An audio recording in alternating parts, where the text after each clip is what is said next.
Hey everyone, welcome to episode 265 of the Sports Ballers podcast.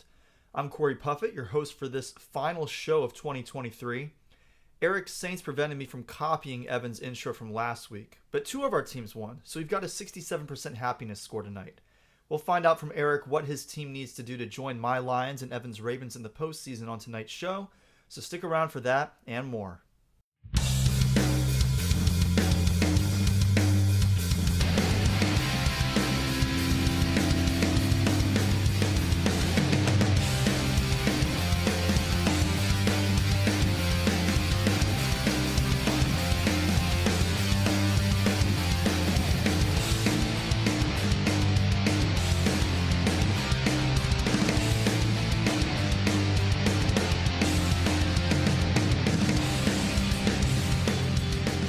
Hello and welcome to episode 265 of the Sports Ballers podcast. I'm your host for this week, Cory Puffett, joined as always by Evan Ash and Eric Meyer. How are you guys doing today?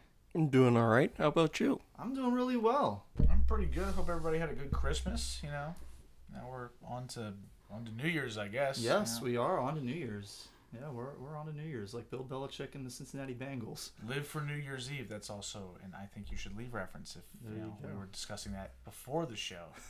So there you go. Tonight on the show, we'll be talking some football. We'll find out from Eric what his Saints need to do to get into the playoffs, like my Lions and Evan's Ravens.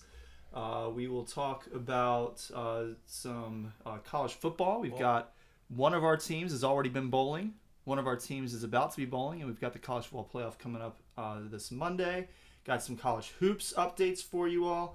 And we have a mailbag question this week from somebody who I don't know on Twitter, but they responded to our message on X and have a topic for us to discuss, a topic that we've sort of referenced already on the show a little bit earlier this month that we haven't really dove into. And so we're actually going to start with that tonight. Well, let me aside real quick. You asked ahead. me what the Saints need to do to get in the playoffs. Well, to quote the great Nick Saban, they're not gonna, so quit asking.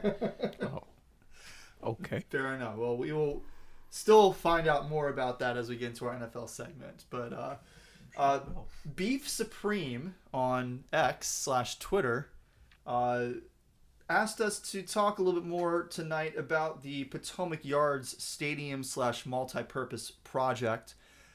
So this, of course, is the move that we referenced a couple weeks ago on the show. The Washington Wizards and Washington Capitals are going to be moving from their arena in D.C. to a new site in Potomac Yards in Arlington, Virginia. Alexandria, Virginia, correct? I think it's Alexandria, Sure. Yeah. technically, yeah. But they'll be moving down there in several years. The project is supposed to start with construction around 2025, with the arena set to open around 2028, I believe. I mean, let's be real. None of this has gotten approval from the NBA or NHL or anything like that. This is all preliminary. So, we think it's going to happen, but we don't actually know. So, one of the interesting things about this that we didn't really talk about before is, a lot of DC-based teams over the years have expressed interest or in some cases sort of threatened to take their teams to the Potomac Yards area. Jack Kent Cooke famously did it with the now Washington Commanders now the Commodes, before ultimately negotiations between him and the former Virginia governor fell through, and he ultimately wound up moving the team to Landover and then renaming that part of Landover Raljon. a little history lesson for you folks out there. Yeah. And a lot of people thought that this might be a similar situation with the Wizards and Capitals, with Ted Leonsis maybe threatening to take them to Northern Virginia in order to get DC to pony up the $600 million that he was asking for. Instead, this announcement came 24 hours after the city announced that they could approve $500 million. So, only $500 million. Only a half a billion. Right. They'd be Not even they'd be Shohei within Ohtani $100 money. million on the negotiation. But I guess we already kind of talked a little bit about how stupid we thought it will be for a DC team to be playing in Northern Virginia. We also talked about the fact that it's not all that different from the Commodes playing in Landover, and the fact that we don't particularly like that either. Yeah, we're from Maryland. Yeah, so Y'all from PG County. yeah, like it's closer to me to go to Raljon than it would be to wherever or to where RFK is for a game or for a show or wherever for whatever reason I would be going to FedEx Field, and yet I still like when I was a kid and they said yeah they play in Landover, Maryland. I'm like, why don't they play in town? It doesn't make any sense, but yeah. So I don't know how much more we really need to talk about this right now or how much more there is to say. I mean, if you guys have more thoughts about it, certainly, it's disappointing to me, not just the fact that the team is going to be moving out of DC proper, but also the fact that this whole situation apparently came about without any opportunity for Alexandria residents to be able to voice their opinions, their support or their concerns. Hope y'all like traffic. This. Right. I mean, this is going to increase traffic. A lot of people, are concerned, and maybe fairly so, that it could lead to an increase in crime in that area. No. The big thing that I just want to say is I thought it was so hilariously stupid and hilariously on brand for Glenn Youngkin, their governor, to in his press conference, like the day after the announcement, refer to the decision as being monumental. Clearly a reference to the fact that this is Monumental Sports, Ted Leotis' company, that is, making most of these decisions. I just want to say that, Glenn Youngkin's face and any mention of his name just makes me nauseous, right? Like, just all of it. This is white flight again, right? Like, why are you moving the team out of town? Like, you can't be called the Washington anything. It's like, oh well, we play way over there. Well, you don't represent the city that you're claiming to be from. Yeah, and again, we talked about how specifically the Wizards fan base primarily comes from D.C. and Maryland. Yeah, right? not so much from Virginia. Now, of course, the Caps have plenty of Nova fans. Like, and again, I said it last week or whenever we talked about this. Might have been 2 weeks. Might have been 2 weeks ago. I think it was.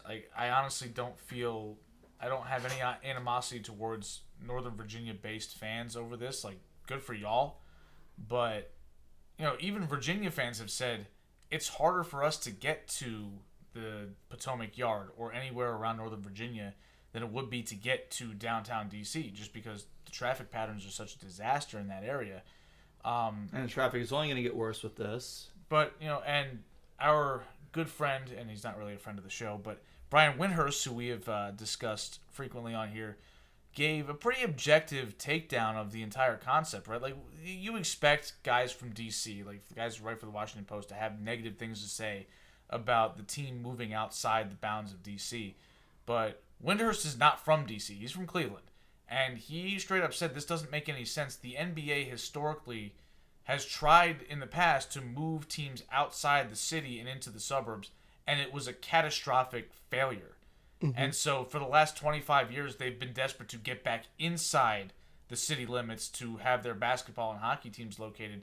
And now you want to do the opposite when you own a building in downtown DC that is fine. Like, this isn't the Key Arena here or the Baltimore Arena or whatever, where it's untenable for a professional basketball team. They're planning to continue using Capital One Arena for the Mystics. Sure, and the fact is for concerts and other events. That arena is more than adequate for the purposes of having an NHL and an NBA team, and you're choosing to move away from that to go out in the burbs. Mm-hmm. Like this, it's just not going to work. We've seen it not work before.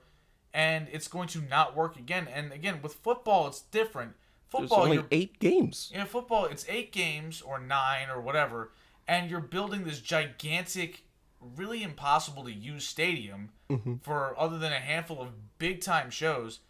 Whereas you can use the arena there's something in there every day. Yes. Like, right? Even if it's not like a concert. It's Disney on Ice or whatever. I've been to Disney on Ice there as a kid and as an adult. Oh, okay. It was great. It was great. And I've been to Disney on Ice there. People hold, like, work conferences at arenas. That's what, like, Jerry World was designed to have that. That's what made that such a revolutionary football stadium, was the fact that it's like, hey, you can host a prom here. You can have, like, bigwig conferences here because... the NFL draft in there. Yes, because it works because, it's a multi-purpose indoor stadium. But football stadiums typically aren't like that. Like, outdoor stadiums with 80,000 seats in it, that's not really useful for a lot of things other than for hosting a football game. But basketball arenas are definitely more suited for graduations, for all kinds of things that you can do with them. Oh, yeah. And it makes way more sense to do that in the city versus, just across the Potomac River. It doesn't make sense. And the argument that it putting an arena somewhere brings about economic revitalization or something, that's been shown again doesn't and again happen. to not be It's not a thing. Nearly as big of an impact, not positively as people say that it will be. Well, the thing is, they got the correlation versus causation thing here. The arena being in the city, people want to go to the city. So they come there, and that might revitalize that area because it becomes a place that's happening. But nobody says, hey, let me go to Potomac Yard. Let me go to Raljon. Let me go to... Because there's so much stuff over there. Yes, let me go to Cobb County Ugh. in the case of the Braves. Like, nobody wants to go there. People want to go into town because being in town feels like you're doing something. And you're out there watching the Wizards. I'm not going to Northern Virginia to watch the Wizards. Come on. Like, that makes me go to feel your like, living room to that watch makes the me Wizards. feel like the only reason I'm going here is the Wizards. And that's not good enough. I'm sorry. Like, under no circumstance am I, hey, let me go to this spot that sucks and there's nothing cool there to go watch this horrible basketball team with unserious players. Yeah. Like, it would be different again if Ted actually gave a damn about the basketball team and put a winning product on the floor.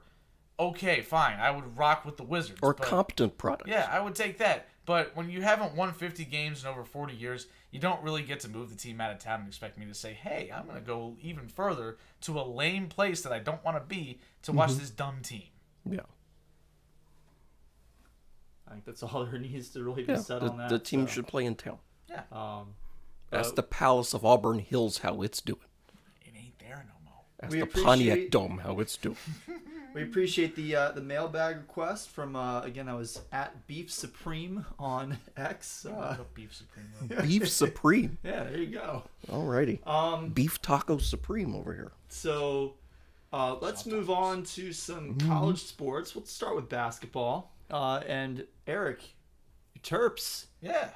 They went to UCLA. The team that Lefty wanted to become the UCLA of the East went to the UCLA in the West. Yes. And won. They did. Jameer Young really? had a big game. I was drunk the whole He time. is Yeah, it was stag. great.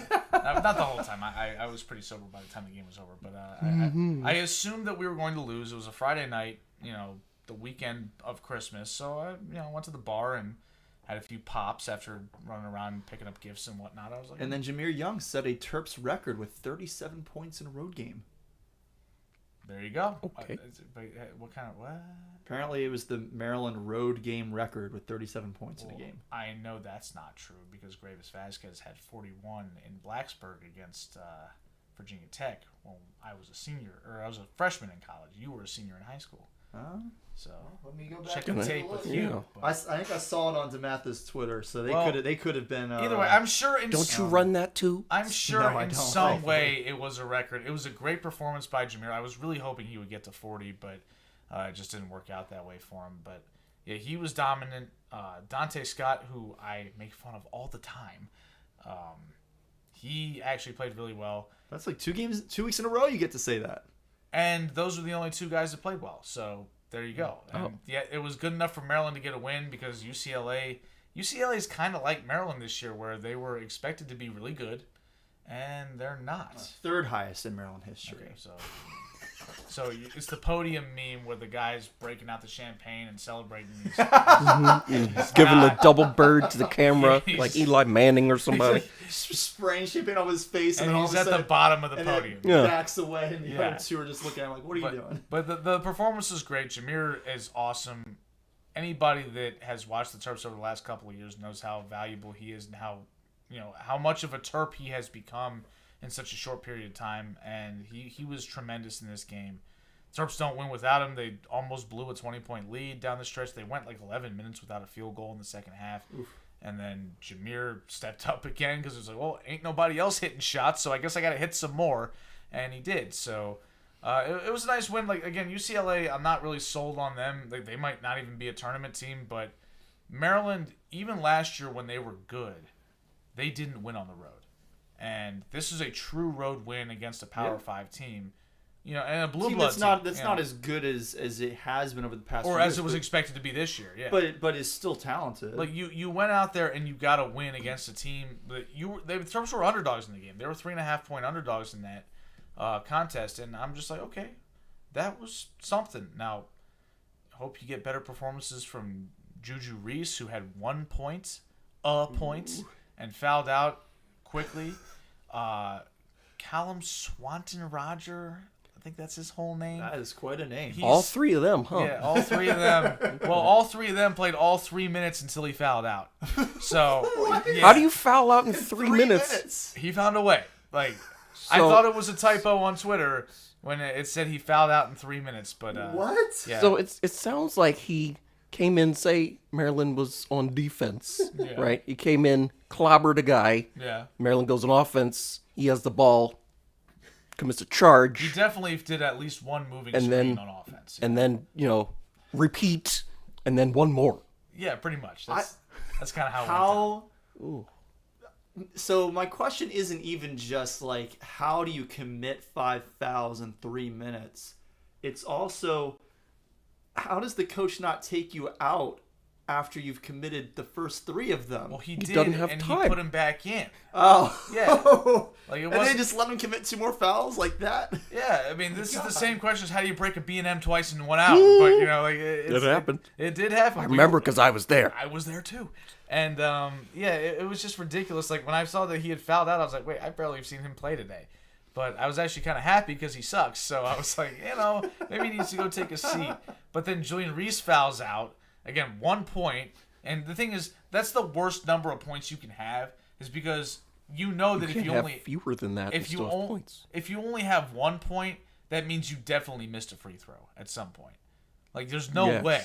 Yeah. In college, like in the NBA, okay, you shoot a technical 1 free throw. In college, you get 2. Yeah. So it's guaranteed that you missed a free throw at some point in the game. Even if it was like a 1-on-1 situation, you had to miss the second one. Yeah, you missed at least 1. Yeah. So, like, that was clear, and he missed 7. So, he's such a bad free throw shooter. And like these silly ass Maryland fans that, he had a game where I think he made like 15 of 18 free throws. He was living at the free throw line. He was actually making a good percentage of them. And everybody's like, well, it looks like he's turned the corner. I'm like, no, his form is still terrible, but, he's just making them today. Tomorrow, he's probably going to regress to the mean. And where's the coach in all of this, right? Why is the same player still bad at the same thing over the course of years? It's inexplicable, but this happens to a lot of players, right? Like, even in the NBA, you've got bad free throw shooters, dudes who never learn how to make free throws. And I don't understand that. You got that far? Is it a fake it till you make it? Like, really? The thing is, I bet a lot of these players could go out there, like DeAndre Jordan, who makes like 36% of his free throws. Oh. I bet you put him in an empty gym with no pressure, and I bet you he would make like 75% of his free throws. Okay. But you put him in front of a crowd, you put some stakes on the line. He's out there running around, and all of a sudden the action stops. Yeah, and just to look at him. You got to stroll to the line. Yeah, like there's absolutely a mental aspect of it. Like, because people, like, if you ask me, what percentage of my free throws would I make if I shot 100 of them in an empty gym, like just out of cold storage right now? I feel like I could, get into a rhythm and probably knock down 60% or so. I happen to know where there's an empty gym around here. But if you put me, if you find out tonight, not doing that. If you put me in an arena, either a quiet home arena or a road arena where people are yelling at me and they got all the signs and the swirly things going on. The noodles. Yeah. I'm probably not making any of them free throws. I'm going to choke big time. I mean, it's a lot like a kicker in the NFL. I mean, we look at some of these kickers who, like, constantly miss kicks, and we're like, how did they get a job? Well, they're probably making all their kicks in practice. Sure. If they were missing a lot of their kicks in practice, they wouldn't be employed on Sunday. That's why game day exists, and that's why people get fired based off of how they perform there. But anyway, Reese can't make his free throws, and the Terps in general, like, I don't really know what to make of them right now. They've won a bunch of games in a row against a lot of cupcakes and UCLA, who's not really an impressive win anymore. Yeah. They've got... And they get another cupcake tomorrow night. They got Coppin State tomorrow. I'll be there for that game. And then they play number 1 Purdue next Tuesday. So... Yeah, so Maryland hoping to take a 9-4 record into that tilt against Purdue on January 2nd.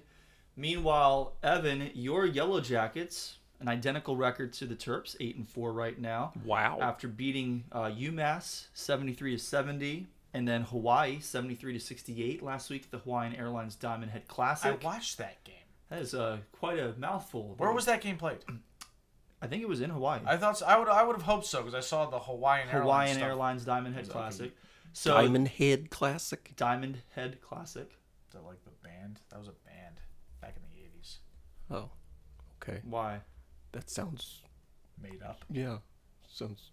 I mean, I guess at the end of the day, everything is. Bowl that is true. Also, so that also sounds. I just confirmed it was played in Honolulu. Okay, cool. So those 2 wins put Georgia Tech into the championship game of the tournament. Ooh. Where unfortunately you guys lost to Nevada 64-72. Okay. I also saw that game. But now you guys are off until next Wednesday when you guys play at Florida State. That'll be your second conference game and your first since beating Duke on December 2nd. So it will have been just over a month between ACC games. All right. I'm just glad we beat Duke, Yeah. Gotta beat them. I hate them still. Yeah, like that's the thing is like you learn to, like, if you abandon a team or for whatever reason stop rooting for them, okay, it's way harder to get over the teams you hate.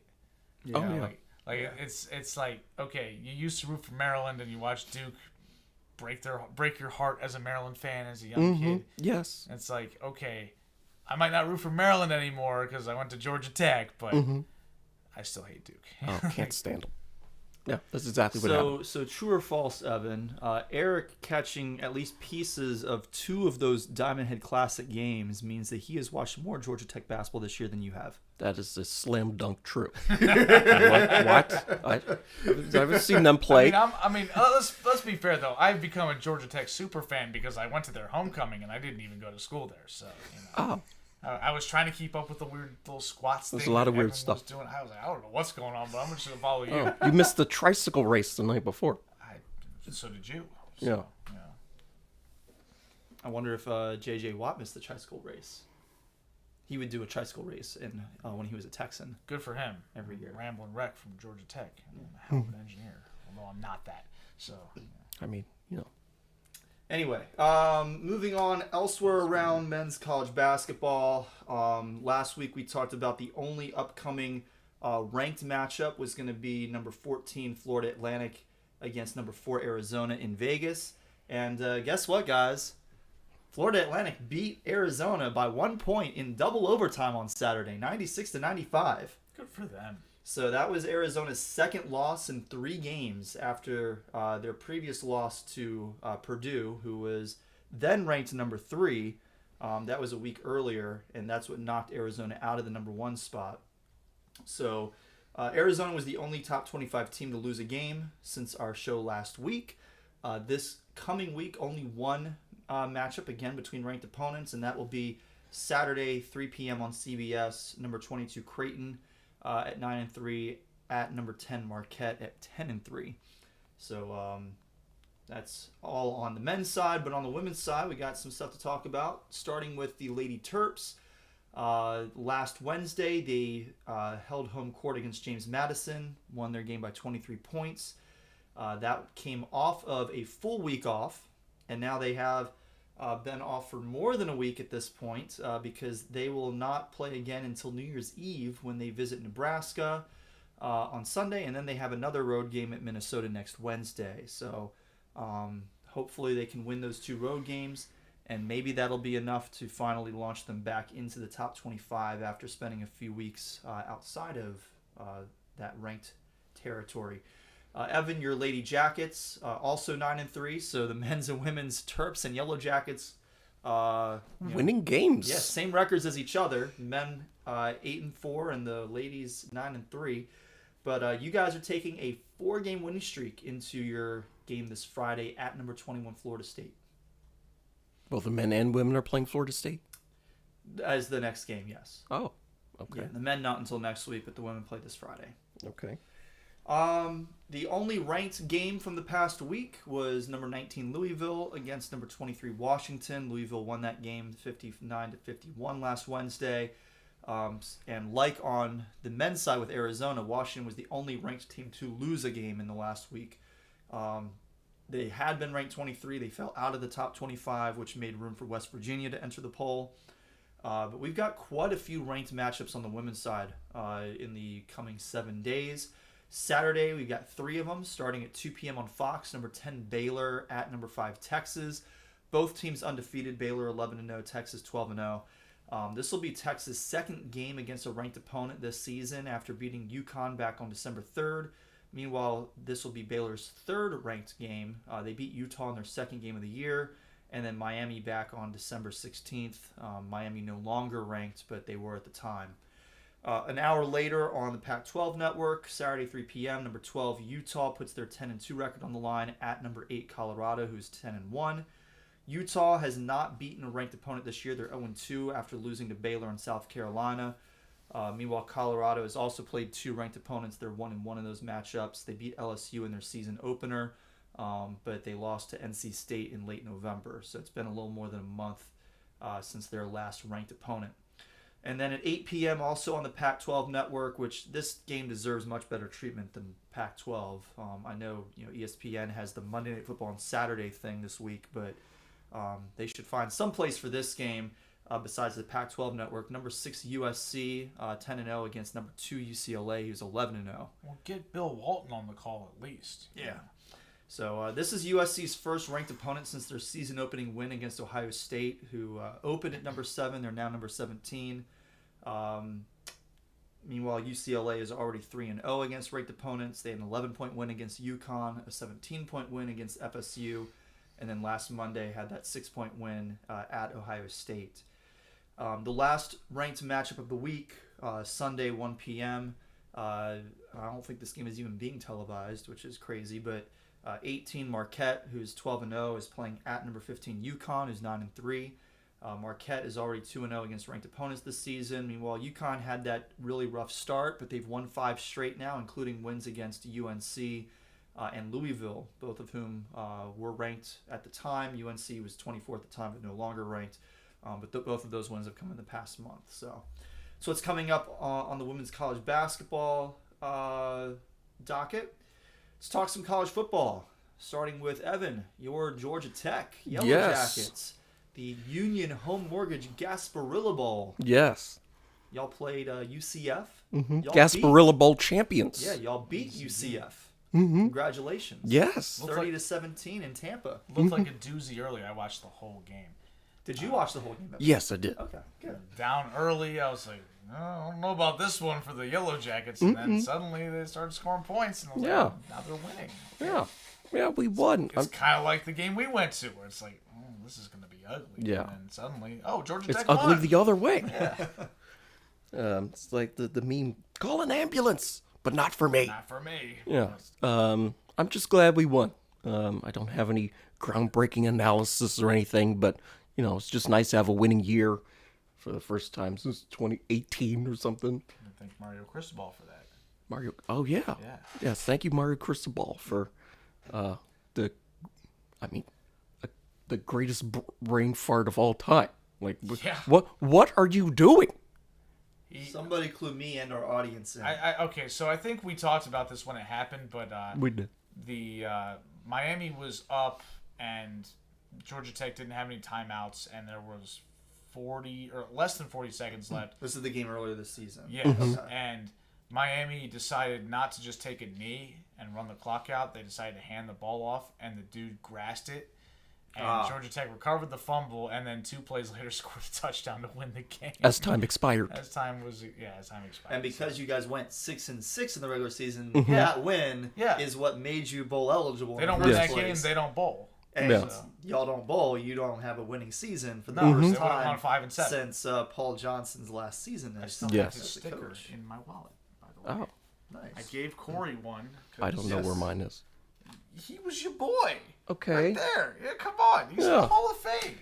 I have it somewhere around here. So the 2 non-Ramblin' Rex have Paul Johnson stickers, but Evan fumbled his. I'll find it. Yeah, it's That's for shame. Anyway. Yeah. Maryland also going to be bowling. Their game is coming up this Saturday, 2 p.m. You can catch it on ABC. It's the Trans Perfect Music City Bowl. We've already guaranteed against winning Auburn. season, by the way. Yeah, you guys. 7-5. Yeah, just saying. Congratulations. So you guys we can have the men's basketball team, the women's basketball team, and the men's football teams all with the same record when we come back for our next show next week. Yeah, we could. We probably will, because Maryland's probably More lose. Eagle. Let me get a quick. I'm gonna get a quick score update because the Duke's Mayo Bowl. It is happening right now. It's happening right now. It was 7-0 when I saw the 17-10 score earlier. for West Virginia right now. West Virginia's up 17-10 right now. Okay, it was 7-0. I think it might have been UNC in the lead. Did they score the first touchdown of the game? No. Okay, so it was West Virginia up 7-0 when I saw it earlier. Anyway, so that's the Duke's Mayo Bowl. We've got the Capital One Orange Bowl on Saturday, 4 p.m. on ESPN. That's number 6 UGA against number 5 Florida State. Do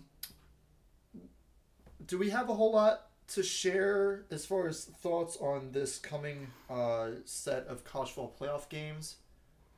I mean, I think the tide's gonna roll, right? Like that's what happens. So Alabama ranked number 4. Playing against number 1 Michigan in the Rose Bowl. That's the earlier of the 2 games. The on New Year's granddaddy Day. of them all. Oh my goodness! That game is at 5 p.m. on ESPN. Michigan favored by 1.5. For some reason, That line's moved, though, because they opened at like a 3. And they probably should have been favored at one point, but now you've got even more off-field drama going on with Michigan. there's more. What else happened?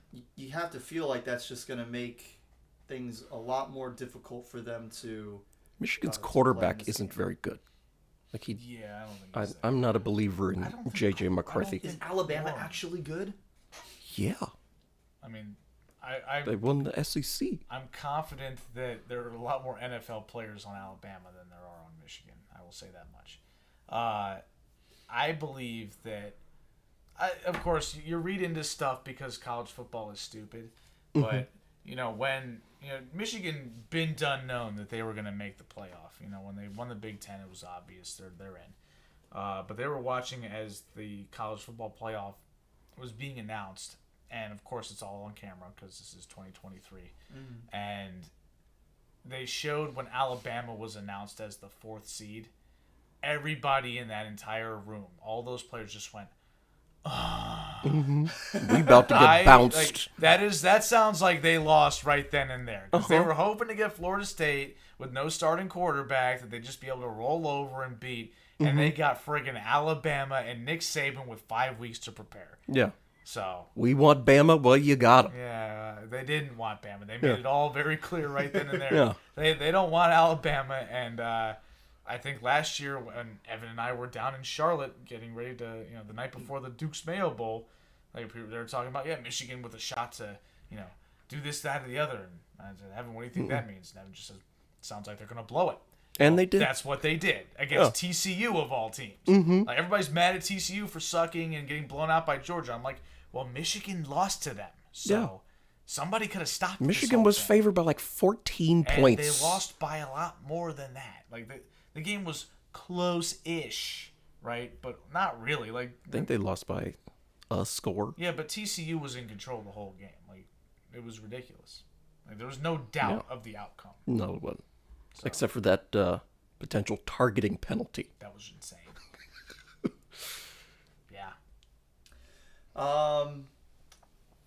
Speaking of Florida State not getting selected as that 4th seed to play Michigan, If you haven't seen it, if you haven't gotten a chance to check out our website, we redesigned the website. It's brand new as of last week. Is it the late same last week. website? It is still the same URL, Okay. thesportsballers.com. Ooh. We were able to transfer the because we own that. We own something. We own stuff. What is it called?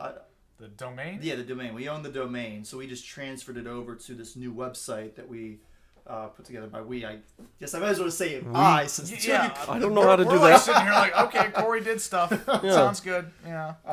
But if you go on there, thesportsbars.com, scroll to the bottom, click the button for the latest column. It's Eric's article that he published a couple weeks ago about Florida State, whether they were actually snubbed or not.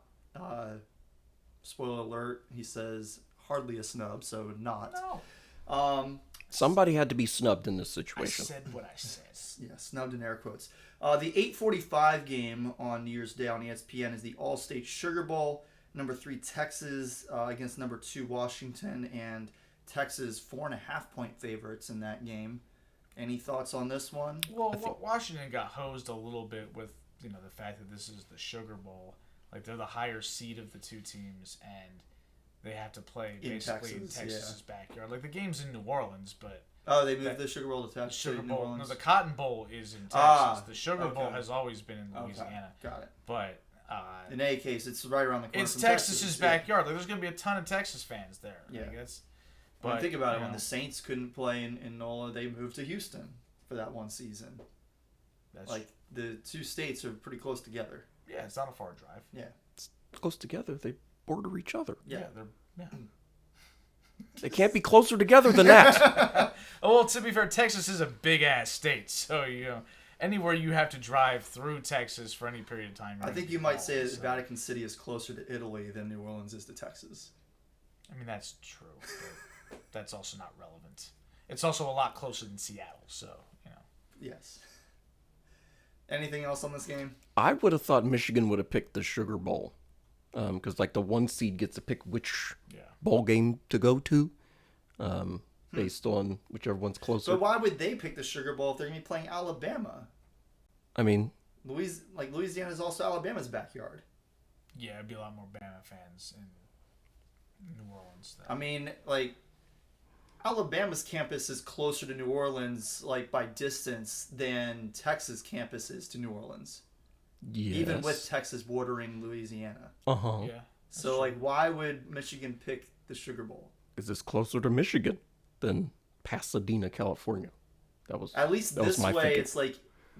it's just as far for Alabama, if not farther for Alabama to travel than it's also out of the South. It's on the West Coast. Yes. Which, probably plays to their advantage a little more, I guess. Maybe. And Michigan is used to playing in the Rose Bowl. The Rose Bowl was always the Big Ten against the Pac-12. Mm-hmm. When was the last time Michigan played in the Rose Bowl? It's been a while, but still, there's a history to Michigan playing in the Rose Bowl. So they played as we talk about ad nauseum, that's all that college football is history and pageantry. That's the only tradition. thing, even in tradition. It's the only thing that makes college football a product. It's the only thing that keeps it viable. It's the only thing that keeps it within the cultural zeitgeist, because otherwise nobody would care about it at all, because the product, the actual product of play on the field, is in its garbage. purest form. It is horrible. not very good. I'd rather watch high school football than this.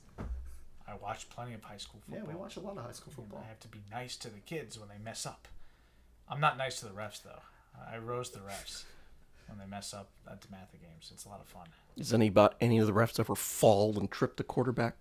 I haven't seen that. I did see, we saw, Cory might have been running around that one time, but the ref couldn't figure out where the ball needed to be spotted. We've seen that plenty of times. So they had to move it 4 different times before they could snap the next ball, and I was like, oh God. And the PA announcer was like, "Come on, guys, 10 yards further this way," and I'm like, "Okay, well now they've got it right, hopefully." So it was quite something. I thoroughly enjoyed that. Winners of the Rose Bowl and Sugar Bowl will play in the national championship presented by AT&T on Monday, January 8th at NRG World? Stadium in Houston. That's in Houston. Yeah. Mm-hmm. AT&T's and all Yeah. Jerry World type stuff. Yep. So it's presented by AT&T, but not at But it's in AT&T Houston. Stadium. I gotcha. All right. That will bring us any NBA news this week, Eric, before we jump into the NFL? I mean, Christmas games happened. Yeah, I caught most of the first two. The Knicks beat the Bucks. Yep. The Nuggets edged out the Warriors, who put up a pretty good fight considering they were shorthanded in that game, and Jokic was living at the free throw line. And Steph had his typical Steph doesn't play well on Christmas because I don't know why Steph never plays well on Christmas. Maybe he's worried about his kids. I don't know. But and then the third game was the first game was the Warriors game. The middle game was the Lakers and the Celtics. Well, there were 5 games, and the first game was Knicks versus Bucks, and the Knicks beat the Bucks in Madison Square Garden. Oh, so then maybe Warriors was the third game. It was the then? second game. That was the second It game. was the second game. Yes. So then the third game was the Lakers. Lakers, and they played Celtics. The Celtics, and the Celtics won. Mm-hmm. The fourth game was the Heat versus the Sixers, 76ers, yeah. and neither Joel Embiid nor Jimmy Butler played in that game, so skip. Interesting. Okay. And then the final game was the Dallas Mavericks were at the Phoenix Suns, and the Mavericks beat the Suns. I don't think I even knew that the first and fifth games happened. I thought it was just those middle 3. No, it's always 5. Okay. Welcome to the NBA on Christmas when Christmas is on a Monday and there are 3 NFL games going on. Yeah. You kind of lose track. But I guess the only notable thing was that Devin Booker got mad at his teammate.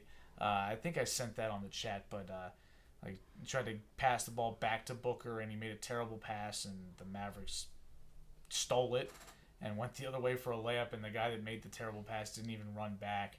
And you could hear a hot mic moment from Devin Booker saying, "You're just going to turn the ball over and then not even run back?"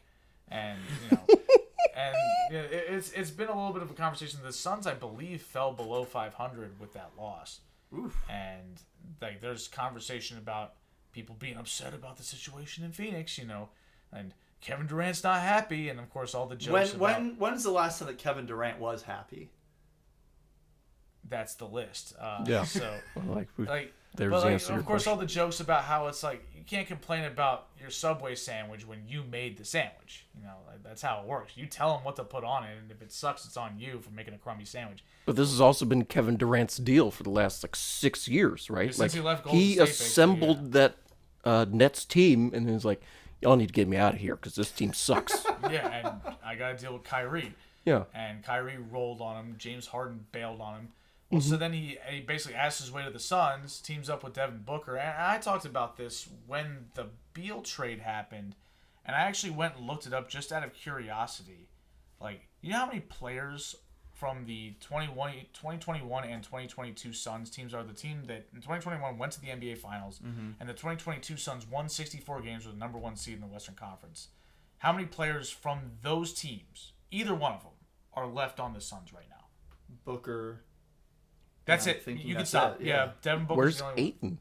Ayton's in Portland. He got traded. Oh. Chris Paul got traded to the Wizards, who then got rerouted to Golden State for Poole. Yep. The Mikal Bridges and Cam Johnson were part of the Kevin Durant trade to bring KD in. Cameron Payne left as a free agent. He's gone. Even the dudes that played 2 minutes a game are all gone. There's not a soul left except for Devin Booker. The coach is leading a 27-game losing streak in Detroit. He's not even there anymore. So, you've taken Has there ever been a team in any sport, not even just the NBA, where 2 years, 3 years removed from having that deep of a playoff run, you've only got one player left from it? They were up 2-0 in the finals. Ooh. They looked like they were going to win the title in 2021. Who were they even playing? Milwaukee? They were playing the Bucks, yeah. Okay. Coach Bud. Oh, Coach Bud. Yes, he boy. won the championship He did. and then got fired. A couple years later, yeah. Oh. Yeah.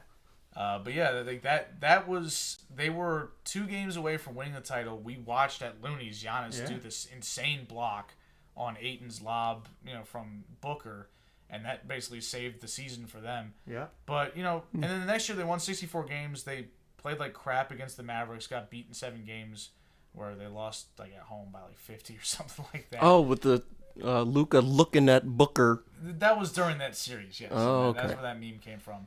But That's even great. so, that team had the core of a potential title contender. Even in 2023, they had injuries. Chris Paul missed time. Devin Booker missed time.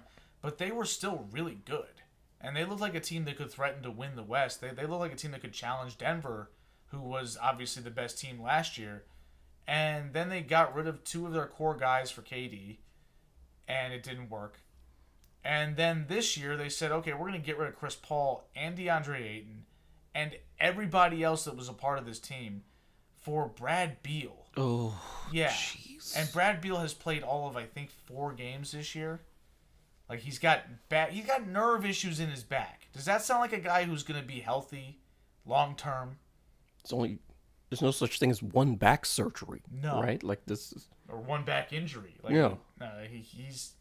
Toast. And then he comes back and he rolls his ankle. He's going to be out another couple of weeks.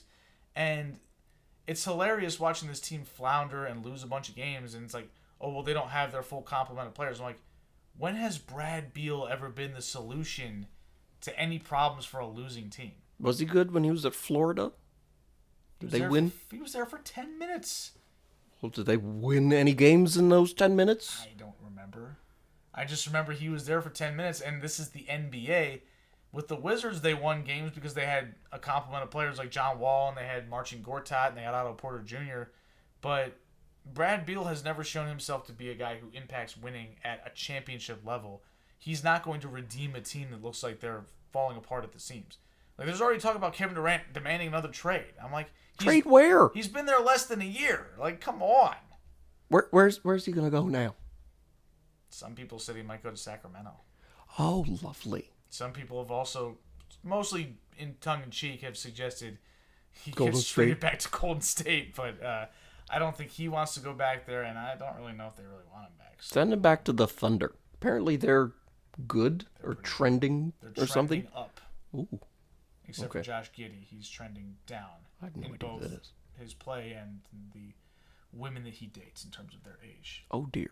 He's got a Coaster Dolphin situation. Oh. Catching strays even on the pod, Coaster Dolphin. I'm after your ass. If I see you at Hollywood Nights, I'm going to talk some smack. Just letting you know. It's going to be coaster enthusiast drama. Going to be some violence. Violence. Yes. Oh, dear. Yes. Apparently. Oh, good grief. Anyway, that's all I got about the NBA. I'm good from that front. We got I got a sleeper alert that the Denver Broncos are expected to cut quarterback Russell Wilson in March, per Diana Rossini. Okay, well, I guess because that is on. I'm assuming we're going to talk. Yeah, we're going gonna to talk about that. Yeah. Yeah, so we'll go ahead and jump into our NFL topics, starting with our teams from the past week. My Lions won the division. They did. It was a little more interesting than it probably should have been, considering we had 4 interceptions off of Nick Mullins in that game. But we got the win, our first division title in 30 years. Back when it was the NFC Central and not the NFC North that the Lions were playing in. But really exciting. Really excited for this team and everything that this coaching staff has brought to the organization, the energy around the team. It's just, there's a reason why I picked them up last year through Hard Knocks. There was just an energy about Dan Campbell and that coaching staff and Vibes. it was just I know, like when he first came into the head coaching job, Biting the with kneecaps Lions, off. and he came across as such a meathead. I'm just like, this guy, a head coach, really? Like, he's the guy that you want coaching your tight ends.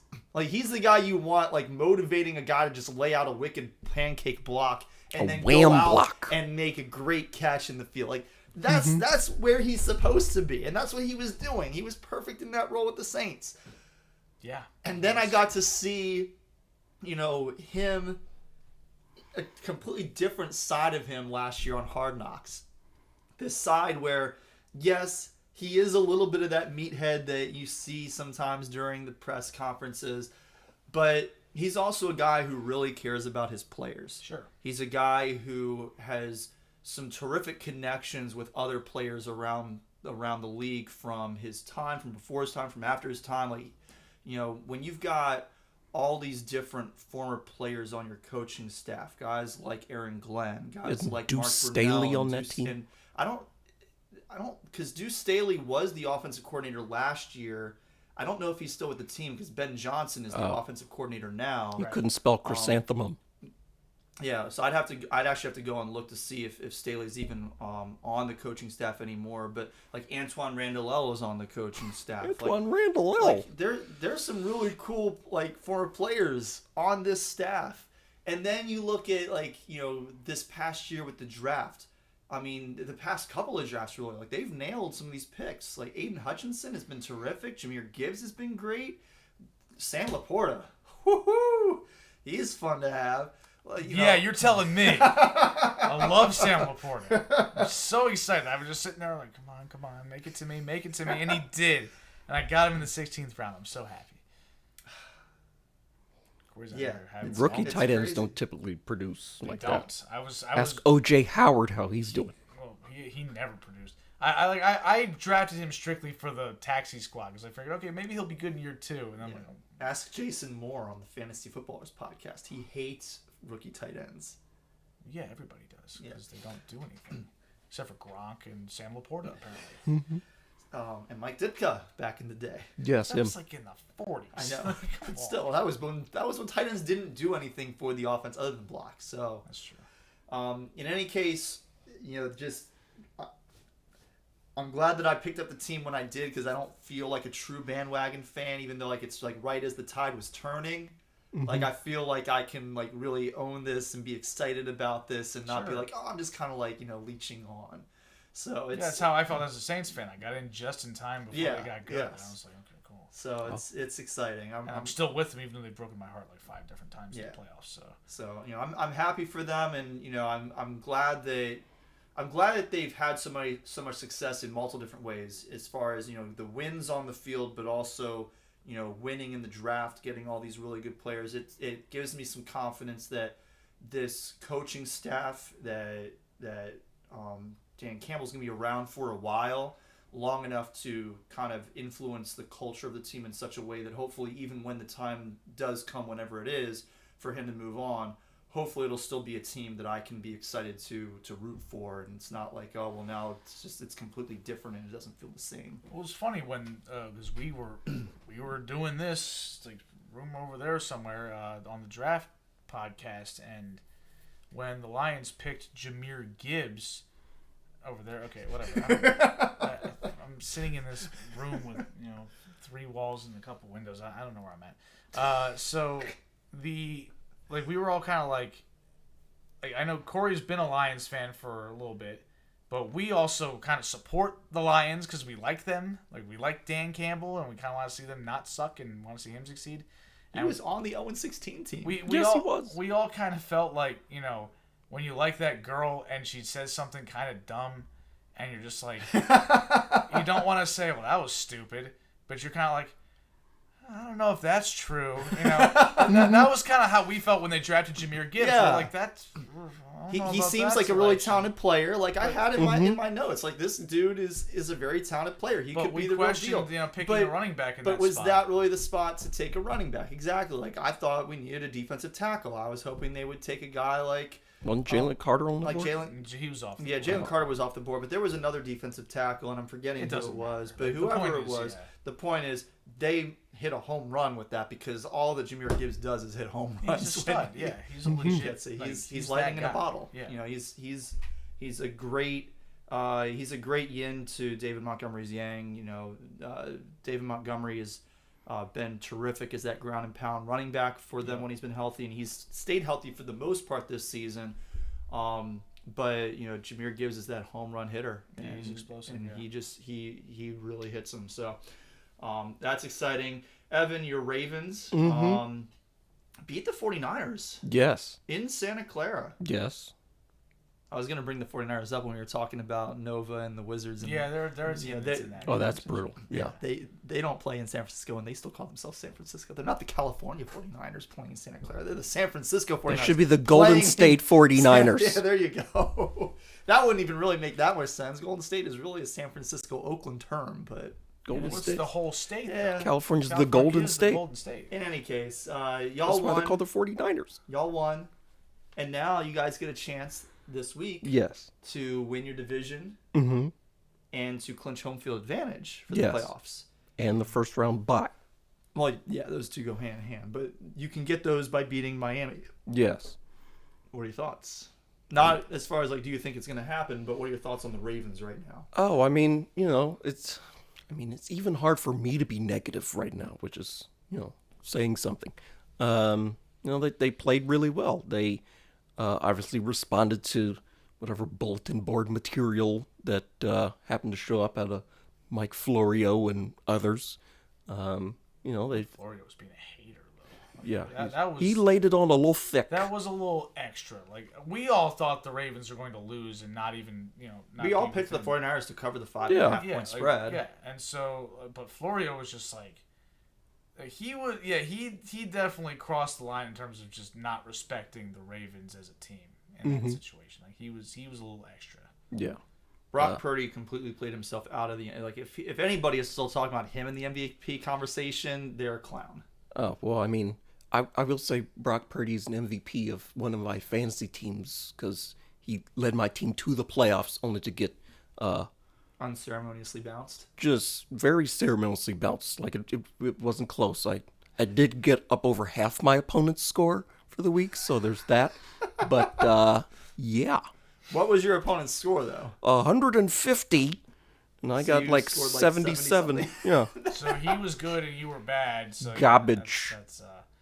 That's always that's an easier way to take it, though. Yeah. I hate it when it's close. Because the other Especially- semifinal was by 0.6 points. Yeah, it's especially rough when you're like the 6 second yards. highest scoring team in your semifinal, but you lose, which has happened 7 times in 11 years in our league. And I was the first to do that. So congratulations to me. I mean, we've all won championships here, so we're Yeah. happy. I We mean, have, yeah. So This is a champions table here. Everybody in our bracket of the consolation, because it's the 3 of us and Sean, we've all won a title. Yeah. Oh. A title. Yeah. okay. And we're gonna have a new champion this year. Congratulations, by the way, to Brandon Saunders and Alex Mayo, advanced to the to Savable 11. 11. This is Alex's first trip to the finals. In fact, it's his first playoff appearance. I think is his 4th year in the league. And for Brandon, he has made it 3 times previously To the championship game. To the championship game, he lost the first year to Danny. He lost to Sean, and then last year he lost to William Battle. He did win the second of 2 titles in our predecessor league, but we, and we. Oh, the one with the home we field recognize advantage. that in our league rules and regulations document, but Like the we don't ABA have or we don't something? have like records and stats and stuff from back then. So When Brandon came over my house for the draft in 2016, he straight up said winning that title feels like winning a championship before the Super Bowl existed. It's like it doesn't really count, right? Like it's on the record, but who cares? Yeah. It's not The the greatest game ever played. Yeah. So good luck to the 2 of them. I'll be happy either way. Part of me is kind of pulling for Brandon. I'd feel bad if we've got a Minnesota Vikings situation on our hands. 4 trips to the Super Bowl losing, and all of them losses. Brandon's my boy too. So Yeah, well, I like Brandon. I like everybody in our I league. like everybody in our league, otherwise they wouldn't be there. Yeah. I'll still feel less bad for him than I feel for William Massimini, who just has the worst luck in our league's history. I'm gonna feel so bad if he is minus 11 across his career in terms of he has had 11 more unlucky losses than he's had lucky wins in his career. Yeah, That should be 0. That's brutal. Yeah, you would hope that as you get to like year 10, year 11, then you would be like, you might fluctuate a little bit. Should regress to between, the like, mean. +3 and -3, but roughly stay within that area. Yeah, but at the same he's time, at -11. Anthony Battle's at -9. I mean, but at the same time though, like you expect somebody to get it that bad, and it just happens to be him. So I mean, I guess it's better to be lucky than good.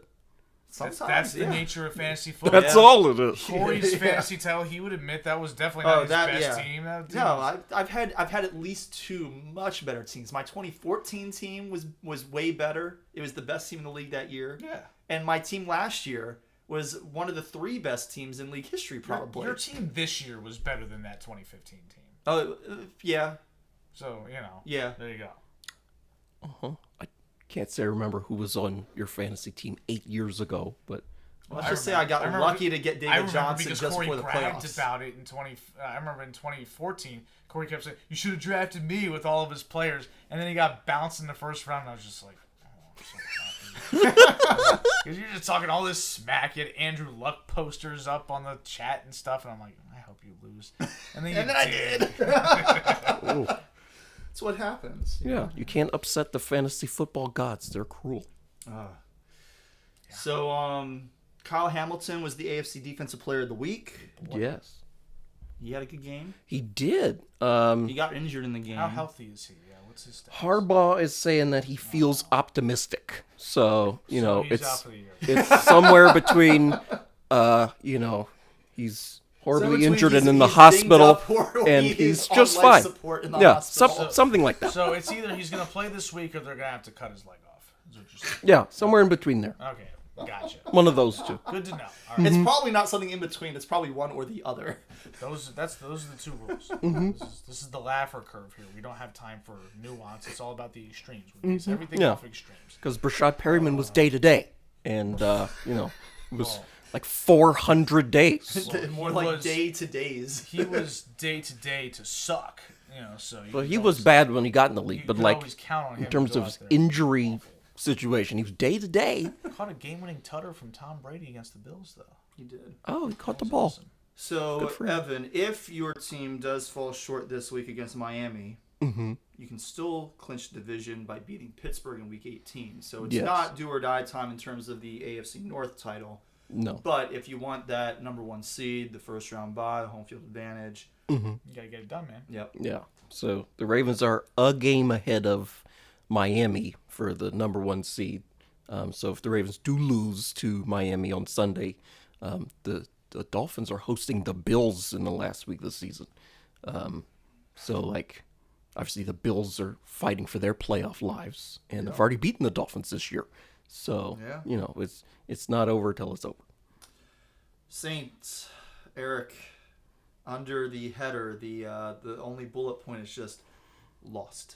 I mean, that feels like that happened forever ago. That was on Thursday. Yeah, it was Thursday last week. I didn't remember against that. The Rams. I mean, Puka Nakua went off. Yeah, he did. Oh. Much Cooper to Kupp Brandon's had a solid delight. game. Kyron Williams had a good game. Much to Brandon's delight, also. Matthew Stafford had a great game. The only notable thing about Didn't the help Saints here Andrew is avoid the I sack. was kind of frustrated. The fact that I mentioned on the chat that Alvin Kamara was 36 yards away from crossing the 10,000 scrimmage yards threshold, which kind of a big deal. That's and where did he finish that game? He had 35 yards, so he's got 9,999 all-purpose yards heading into this week's game. So he's yard? definitely going to get it this week, right, Eric? Dennis Allen and Derek Carr will find a way to make sure he has, non-positive. He's going to yards. catch a bunch of screen passes and get tackled behind the line. Yeah, I'm sure that's going to happen. But Negative yards. anyway, Derek Carr put up a nice stat line, right? He had 3 touchdown passes. He threw a bomb to a couple of different guys. A little Jimmy time. Yeah, Jimmy Time caught a tutter, but the Rams were in control of the game pretty much the whole time. There was no... As we expected. we expected the Rams to win. The Rams have been playing well. Matthew Stafford's probably... You could make a case this is the best season in terms of just, quarterback performance he's ever had. He's been really, really good. Yeah, I mean, the last few weeks in particular, he's been consistently, if not the top quarterback by DYAR, one of the top quarterbacks. Yeah, and he looks the part, too. Yeah. He's throwing ropes. He's not making dumb decisions. He's not pointing out where he's going to throw interceptions in the Super Bowl. All those injury concerns we had coming into this year after how horrible he looked last year. And he missed time this year with some injuries a couple of weeks. But those concerns are gone right now. He's been legit. At this point, I'm looking at him as, he's their quarterback for the next few years potentially, and hopefully continues playing high to high level. I mean, it just depends on what you get out of him year over year. But he's played great this year. He's always been a good quarterback. The discussion around Matthew Stafford's always been, kind of like the Joe Flacco conversation. Is he elite, right? But there's no question that he was good, and he's been very good for the Rams this year, and a little bit of a surprise, and much to my chagrin because I eliminated the Rams in Week 1, so. Looks like they're probably going to the post, so that's going to bite me in the ass. But, I still got to come up with a tiebreaker for you guys. I've been trying to stall.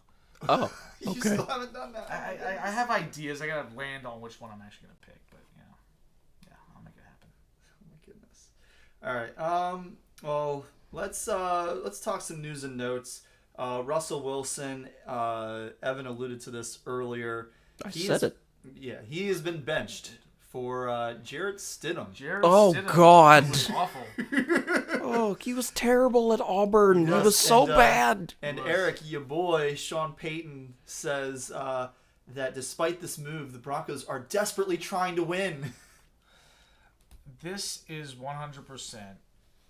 Was about money. Of course it's about money. This is the Broncos are going to cut Russell Wilson, and they want to make sure that he does not get hurt over the last 2 weeks, because if he can't pass a physical in, I think, May, then they owe him like $37 million guaranteed. $37 million more.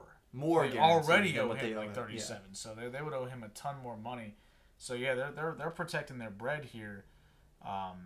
This definitely isn't about winning, because like Sean Payton said, this is to spark the offense. I'm like, Jarrett Stidham doesn't spark anything except for maybe a bong. Like he's not going to go out there and actually help you win football. I mean, it's just Denver, Good for him. Yeah.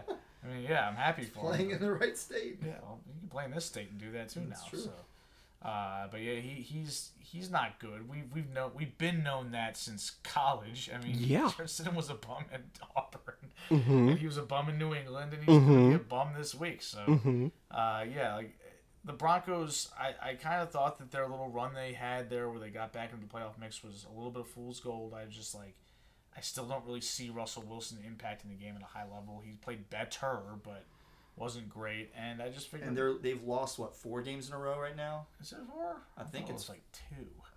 I don't know. I know they got back in the division mix and then fell back out of it again. The division they got dump trucked by the Lions, which I predicted. Let's see. Felt good about that. And then they lost this week to the Patriots. Yikes! Chad Ryland made a kick. His first made kick of. Oh, you're right. They've lost 3 of the last 4. Yeah, so Chad Ryland. Not good for them. This is clearly about saving money. I feel like Peyton saved face this year with that little run, because we're about to one and done his ass too. But Jim Thompson. Yeah. Hopefully without flatulence at the press conference. But it was just. It's a stupid decision football wise, but if you're about protecting, the dead money or something like that, I get it. It's just I'm curious what their plan is next year, right? Like they've played their way out of high draft status. Yeah, like so you're not getting Caleb Williams, you're not getting the guy. Yeah. So what's the plan at quarterback? Because if it's Jarrett Stidham, you ain't got no plan, or at least not a very good one. So. Maybe they're playing for the first overall pick in 2025. Oh, okay. They're going to get Peyton Manning in the interim. Start on it. You get Arch Manning, although I don't think he's even going to be eligible yet. No, I think he's got another year after that. Yeah, so imagine playing down the stretch like, we're going to tank to 2026 in 2023. Like, what? It's like the 76ers process. Yeah, trust the process. And so we get a quarterback. We're going to draft bums like Jaleel Okafor and Ben Simmons and just run through these guys. Even though the only guy that was relevant for them was the first guy they drafted in the process with Joel Embiid. They could have just ended the process there and it would have been fine. And they just kept going. Well, Embiid didn't even play for 2 years. Yeah, he sat the first 2 years. He barely played the third year. And then, of course, when he got on the court full time, he was great. But, yeah. The other topic that I wanted to talk about real quick is Jair Alexander. What is going on? For the Packers. So he has been suspended for 1 game by the Packers for conduct detrimental to the team. So get this. I read the story, but you can go ahead. The coin toss for Sunday's game against the Panthers. He decides on his own to go out for the coin toss. The Packers never elected captains this year. They've been rotating through players on a game-by-game basis. Mm-hmm. And he decided that because I guess Matt LaFleur maybe doesn't know that he's from Charlotte, well, he probably would have wanted me to go out there for the coin toss. So he decides on his own to go out.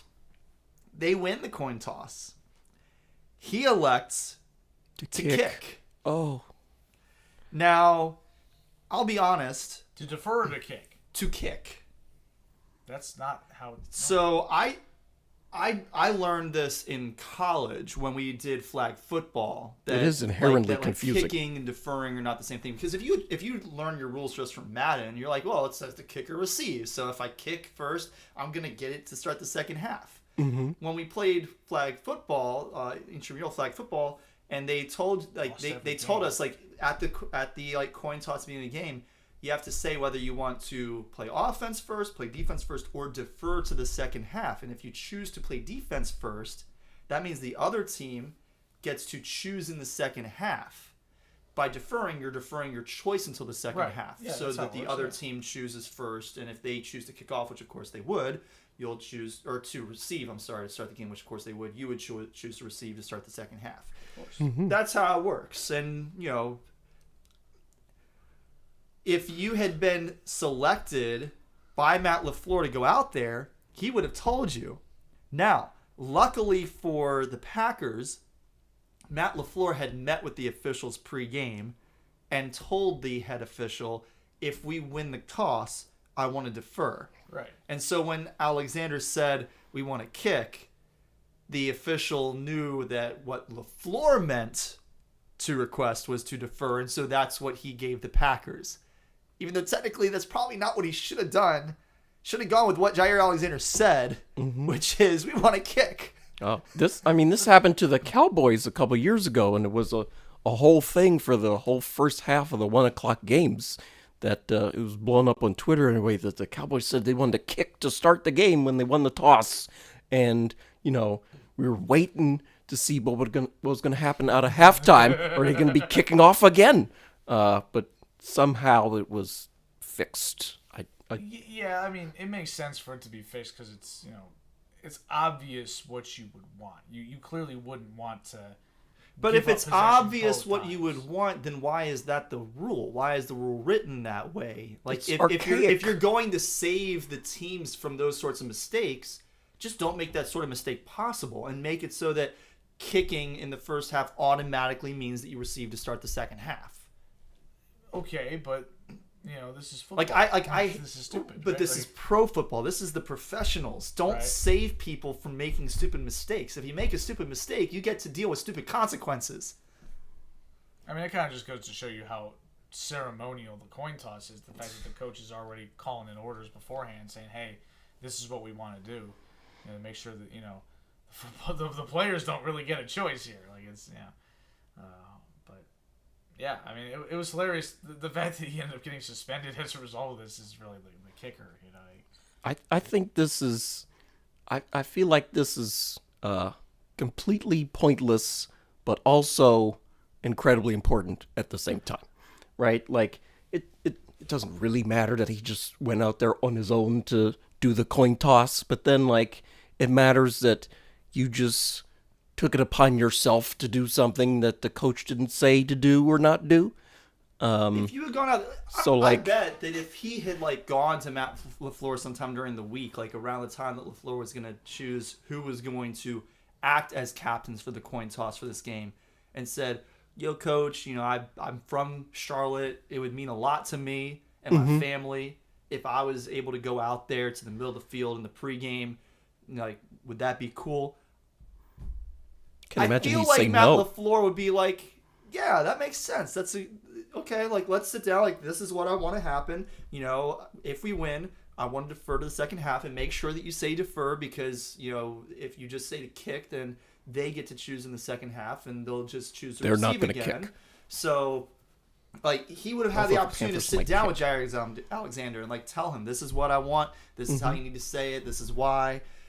And everything would have been fine. Mm-hmm. But when you just take it upon yourself to do things, this is the kind of stupid stuff that happens. I want to say it was 2006 or so, maybe 2005, when Chris McRae maybe decided he was going to put himself in the game instead of Gary Williams telling him to get in the game.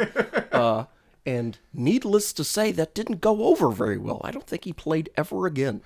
Well, how much of that am I misremembering? Chris McRae is always going to be a sore spot for me. Oh, no. Because he was the best player on the 2005-2006 Terps. Like, he was our best offensive player and our best defensive I player. remember he made all the free throws, He was every time. money at the free throw line. He was 90% from the stripe. And then one day, I'm at school, and I get a message. here? Yes, I was. Well, not in this building, because this building didn't exist yet. But I was.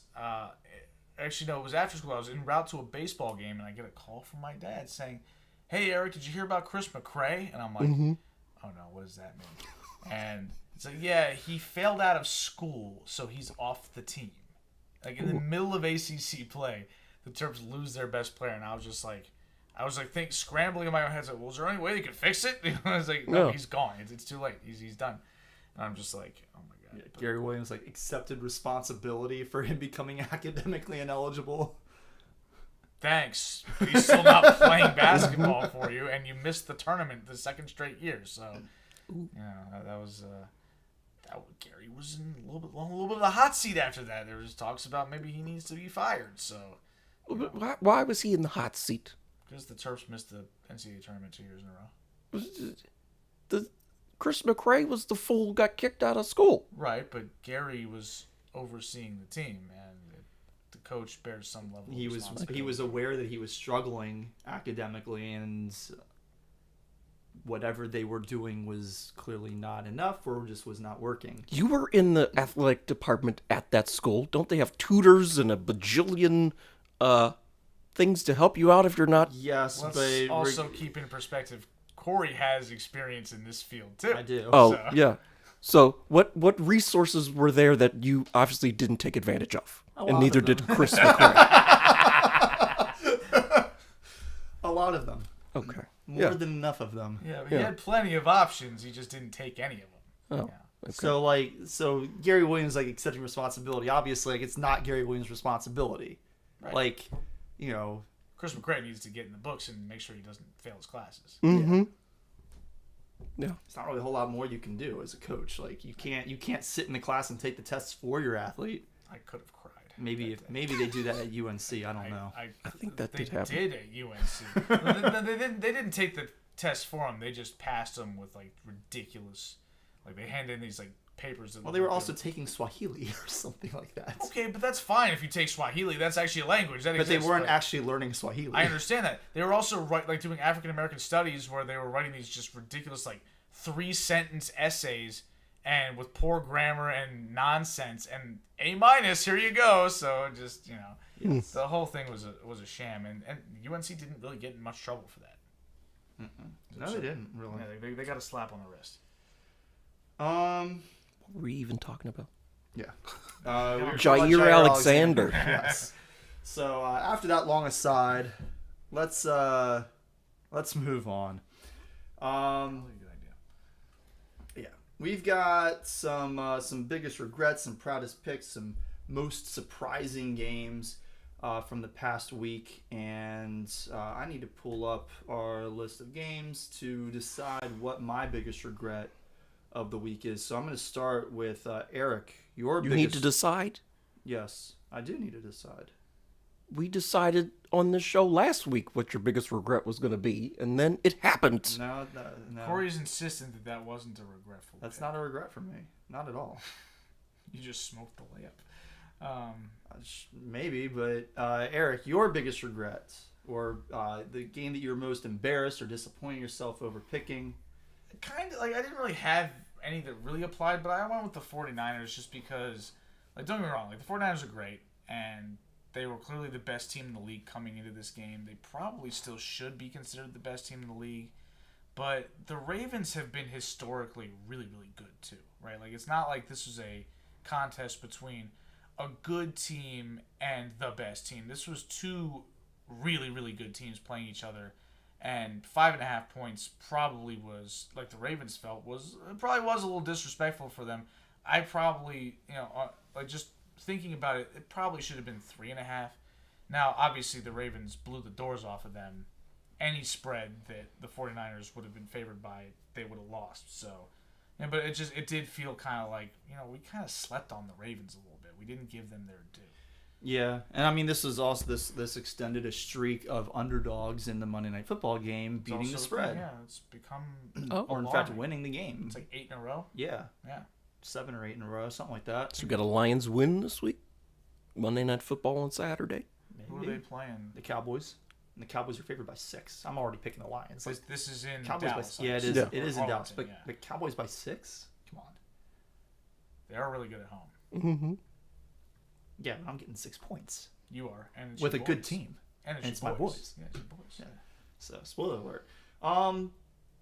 Evan, your regret pick was the Cardinals. That was your incorrect lone wolf pick. Who did the Cardinals play? The Bears. The Bears. And the Cardinals were 4.5 point underdogs. I wanna Eric say and that I was- both took the Bears to beat that spread. We laid the 4.5. I think it was They did. like 21-0 at one point. Like it wasn't It close wasn't at close. all. I remember this game. Like it just, I know the This Bears is the only won. reason why I remember it, because I'm like, come on, Arizona, play football. That's not what they did. They didn't do that. It was, ugh, Yeah. good grief. Well, and that's exactly why the Jets are not my regret pick of the week, is because they were up 27-7. It wasn't close at all. And then Ron Rivera went and admitted that he made a mistake in not starting Jacoby Brissett for this game in the first place. For this game. Put him back in again. Or for the season. this game. But regardless, Uh-huh. after Jacoby Brissett came in late against the Rams and threw 2 touchdown passes to Terry McLaurin, got them back within a score. They only lost that game by like 8 points. He should have started him this week. And he didn't. He went right back to Sam Howell. Sam Howell stunk it up for a whole half. It was so bad. They were down 27-7 at halftime. And then guess who comes in to save the day? Jacoby Brissett. They almost wound up winning the game. The Jets did win, but only by 2, and I needed them to win by at least 3. I knew you were in trouble when the Durs scored that touchdown. I knew I was in trouble once they actually put Brissett back in. If Brissett had started that game, if we had been going into that week and he had been like, Brissett is going to start, or even Brissett might start, I'm probably not picking the Jets to beat that spread. Well, yeah, because they clearly wouldn't have. Well, They yeah. didn't anyway, and he only played So, part of the game. like, basically what I expected to happen is exactly what happened, minus I did not expect for... You didn't I did not expect for Rivera to have so little shame that he would admit in the middle of the game, oh, I was stupid this week.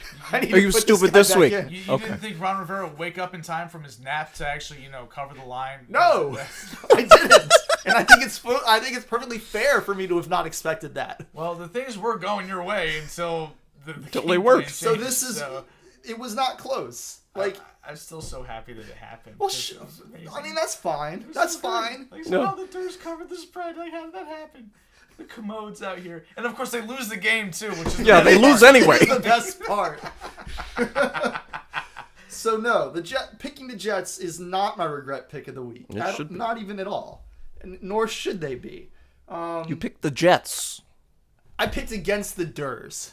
That's but you true. picked the Jets. Y'all picked the Durs. Y'all picked the Commodes, and we won. Yeah. and it should still be your regret pick of the week. No regrets. Yeah. You Come should on, still man. be like, man, we got lucky. So Y'all got- this is gambling. This is it's all That's luck. the exercise. Yeah. If I had to pick a picked the regret pick of the Jets. week, it's probably the Bengals on Saturday afternoon against the Steelers. Yeah, that was bad. Just the Steelers, I mean it's Mike Tomlin. Like they don't have losing seasons, and they needed to win this game to prevent that. And they tend to do well against quarterbacks who are either rookies or who are not particularly experienced starters like Jake Browning. The Bengals have not really been utilizing Joe Mixon lately, and their other running back, is it Chris? I can never remember his name. I keep wanting to say it's like Chris Evans, which That's Captain America. I know thought that's you were gonna Captain say America, but I think that's Kristaps still my. Porzingis. But I think that's still my Tingus Pingus. Yes. name. It is Chris Evans. Yeah. It's their running back's name as well. It's their rookie running back. He was a 6th round pick in 2021, but he's been used a lot recently. And he's played decently, but he hasn't been that great. So, like, I don't know why they're not using Mixon. But then again, their offensive line is terrible. Like, they keep giving him these goal line carries, and he keeps not scoring. And it's half Mixon's fault, but it's also because that offensive line can't block the run to save their lives. So, I probably should have been a little bit more weary of picking the Bengals to cover that spread on the road. In Pittsburgh. That was Evan's lone wolf I believe pick, I had and that. that is Evan's proudest pick. So I'll let you brag a little bit about that. Yeah, told y'all. Right? He just keeps picking the Steelers. Yeah, and they keep winning. Do they though? 'Cause Not really. No. They won this they're game. 8-7. Okay. Oh, they're 8-7. They are. Okay. I thought you said they guaranteed a winning season. No, I said they needed that win Yes, To because stay out of to trouble. to get into that area. They needed that win. Well, need No, they one didn't. more win. I mean, sure, they could have lost that game and won their last two, but like They played 2 road games. they played the Seahawks and the Ravens on the road Yeah. over the next 2 weeks. Chances are they're going to lose Why one I of them, eliminated if not both of them. I was Yeah. like, yo, they're cooked. So yes, that's Evan's proudest pick. My proudest pick is, of course, going to be my lone wolf pick, which is the Giants against the Eagles. Had it all the way. The dude ran into his own guy and caused a fumble. Like they were kicking the crap out of him, and I was like, okay, this is going perfectly. Corey's gonna lose this one. I'm gonna pick up 2 more games on him. This is gonna be great. and then the Benny Hill music started. Yeah, and then all of a sudden, and then Jalen Hurts throws a pick 6, and I'm just like, oh my god. And then sort of a similar thing, with what the Commodes did, where they decided to put the better quarterback in. Tommy DeVito finally gets benched on account of he's terrible. They put Tyrod in, and he throws a bomb touchdown pass. I'm just right like, on the money. right as the Eagles finally, even despite the stupidity of how they played in the third quarter, they were covering the line. I'm like, okay, cool, this is fine. Just don't give up any points. Next play, touchdown. I'm just like, Tommy DeVito wouldn't have made that pass. No. Yeah. R.I.P. By the way, all of our preseason MVP picks, because all of us had Jalen Hurts. Yeah. That ain't happening. I did this. He's tied for the most turnovers in the NFL. I did With this. Josh Allen. Probably. I don't know if Josh Allen is He's one of up them. there. He's up there. He's up I there. think he might be like one less than Hurts has, but he's tied with like Sam Howell and somebody else. Oh no, that's not what you want. That's not good company. I gave Evan a break by not picking Lamar because I feel like I pick Lamar to win the MVP every year, and I wanted to pick him again, and then I didn't, and now he's probably going to win the MVP. So I'm kind of salty about that. Yeah.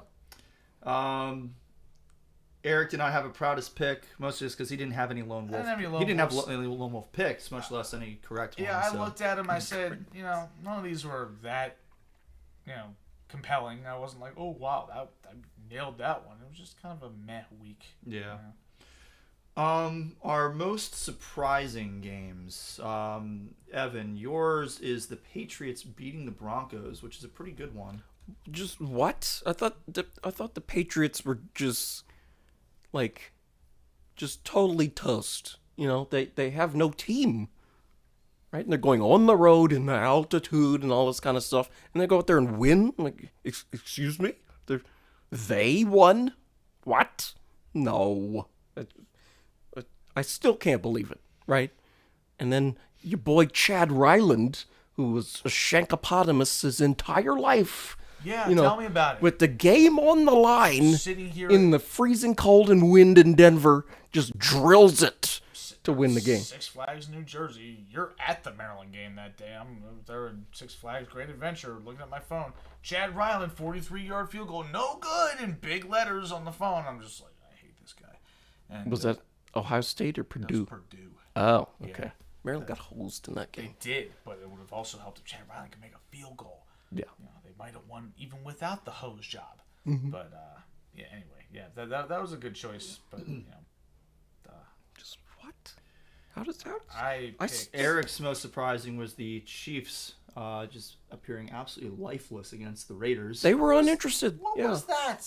Like, they're at home. It's Arrowhead. Mm-hmm. And, like, even with the Chiefs' struggles this year, the thing you could always count on is, okay, they're going to beat on their crappy division rivals, right? Like, they're going to find a way to beat the Chargers and beat the Raiders. They lost to the Broncos while we were on a plane, which was amazing. But, I was just like, okay, there's no way the Raiders are going to win this game. And, the 10-point spread, I was like, that's not enough. We watched what happened when they played in Vegas, and even when the Raiders jumped out to a big lead, the Chiefs answered and covered the line. I'm like, they're going to do the same thing again. It felt like the Chiefs benefited from some calls in this game, and they still didn't really come close to winning. I'm like, Antonio Pierce, legitimate candidate for the permanent head coaching job in Las Vegas. They got to hire him. They got to hire him. We just saw this 2 years ago with Pit Boss Rich, where they fired John Gruden on account of him being a racist, and they just said, okay, Rich Bisaccia, or whatever his name was, they said, here you go. The Raiders somehow make the post, and they almost win a playoff game if not for the inexplicable inadvertent whistle. Inadvertent whistle that Mike Tirico and Drew Brees just flat out ignored for 10 minutes on the broadcast. But they almost won a playoff game, and then they move on from him and say, let's hire Josh McDaniels. If that's not proof that the coaching market is, a lot more missed than hit, take your chances with the guy that's actually got your team competing and winning games that your guys clearly respect. Like, Antonio Pierce has just as good of a chance as being a legitimately good head coach for the long term as anybody that they could realistically hire. Yeah, I agree with that. And maybe better just because we're actually seeing it play out right now. You're seeing results. At this point, this is not like the Jeff Saturday they won the first game, with the interim head coach. This isn't any situation that we've seen, because we repeatedly see an interim head coach comes in and tends, like the Chargers, they get an interim head coach and they come in Smith. and Giff Smith, and what do? They mess around and they almost beat the Bills. And I even said on the show last week, like, I ultimately picked the Bills, which maybe that's your regret pick of the week. Maybe that's my regret pick of the week. It's certainly my most surprising pick of the week is the fact that the Bills did not cover that spread against a Chargers team that looked absolutely lifeless a week earlier. And I get that it was they changed the coaching staff and everything, but the offense looked horrible. Defense looked horrible. Easton Stick didn't have a touchdown pass this week, but he didn't throw an interception, didn't turn the ball over. Okay. Their defense played well. For the first time in, I don't know, 5 years. After they fired defensive guru Brandon Staley, their defense got good. Oh, imagine that. So, but this is not that situation where, we have that one game sample size where it's the team kind of turned around, they showed a little bit of life. They've stayed competitive. Yeah. We have multiple weeks now of Antonio Pierce as the head coach. I fully expect the Chargers are going to turn around and continue to be bad. Yeah, because they're bad. They have some talented players on offense. It may not be completely horrible depending on who they're playing against. I mean, Justin Herbert's not walking through that door. I don't expect them to have another game against a team as bad as the Raiders where it turns into that. But we're also seeing maybe that wasn't just the Chargers being so bad that the Raiders beat up on them despite being crappy.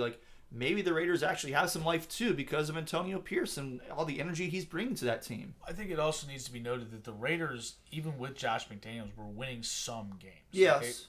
Josh McDaniels. I mean, their defense, especially the front seven with Max Crosby, they are very disruptive on the line. Yeah, and Josh McDaniels got fired more so because the best players on the team outright quit on him. We all saw it happen. Mm-hmm. And then apparently the story of how the firing finally came to be is just hilarious, where Antonio Pierce was giving the rah-rah speech about how the New York Giants were dead to rights and looked like a crummy team stumbling into the playoffs, and then they went on a run and they beat the 18-0 Patriots in the Super Bowl. McDaniel was like, "Don't ever talk about the Patriots that way again." Threw cold water on that awesome speech that helped them win a game, and they're like, "Okay, well, this guy needs to get fired because he's clearly lost his marbles." He can't get out of 15 years ago. He won 3 more Super Bowls, right?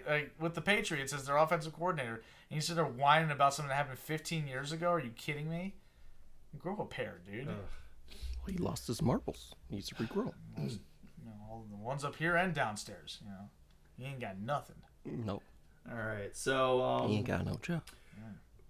We pick the games every week against the spread, and if you'd like to join us, you can still join us and compete week by week through these last several weeks of the season. We got 2 more regular season weeks plus our playoff weeks this year, and you can make those picks with us. Want to give a shout out to not James Daly this week, but Joe Leglowick won our fan contest this week. Nice. Broke an 8-week streak by James Daly. James does still lead the overall contest with 128 points, 2 ahead of you, Eric. Gotta catch up, man. I think this might be So the first do year that a fan might win the contest against us. Yeah. So, Usually, if fan doesn't even finish in the top 3 against us. Usually, we all finish clear of them. But we'll see how things go as we get to the end of the year. Let's before we get to our eliminated team, let's do our best and worst from week 16. Per Aaron Schott's quick reads on FTN Fantasy. Best quarterback of the week, Matthew Stafford, 195 DYAR. It's a great week. Yeah, it's pretty good.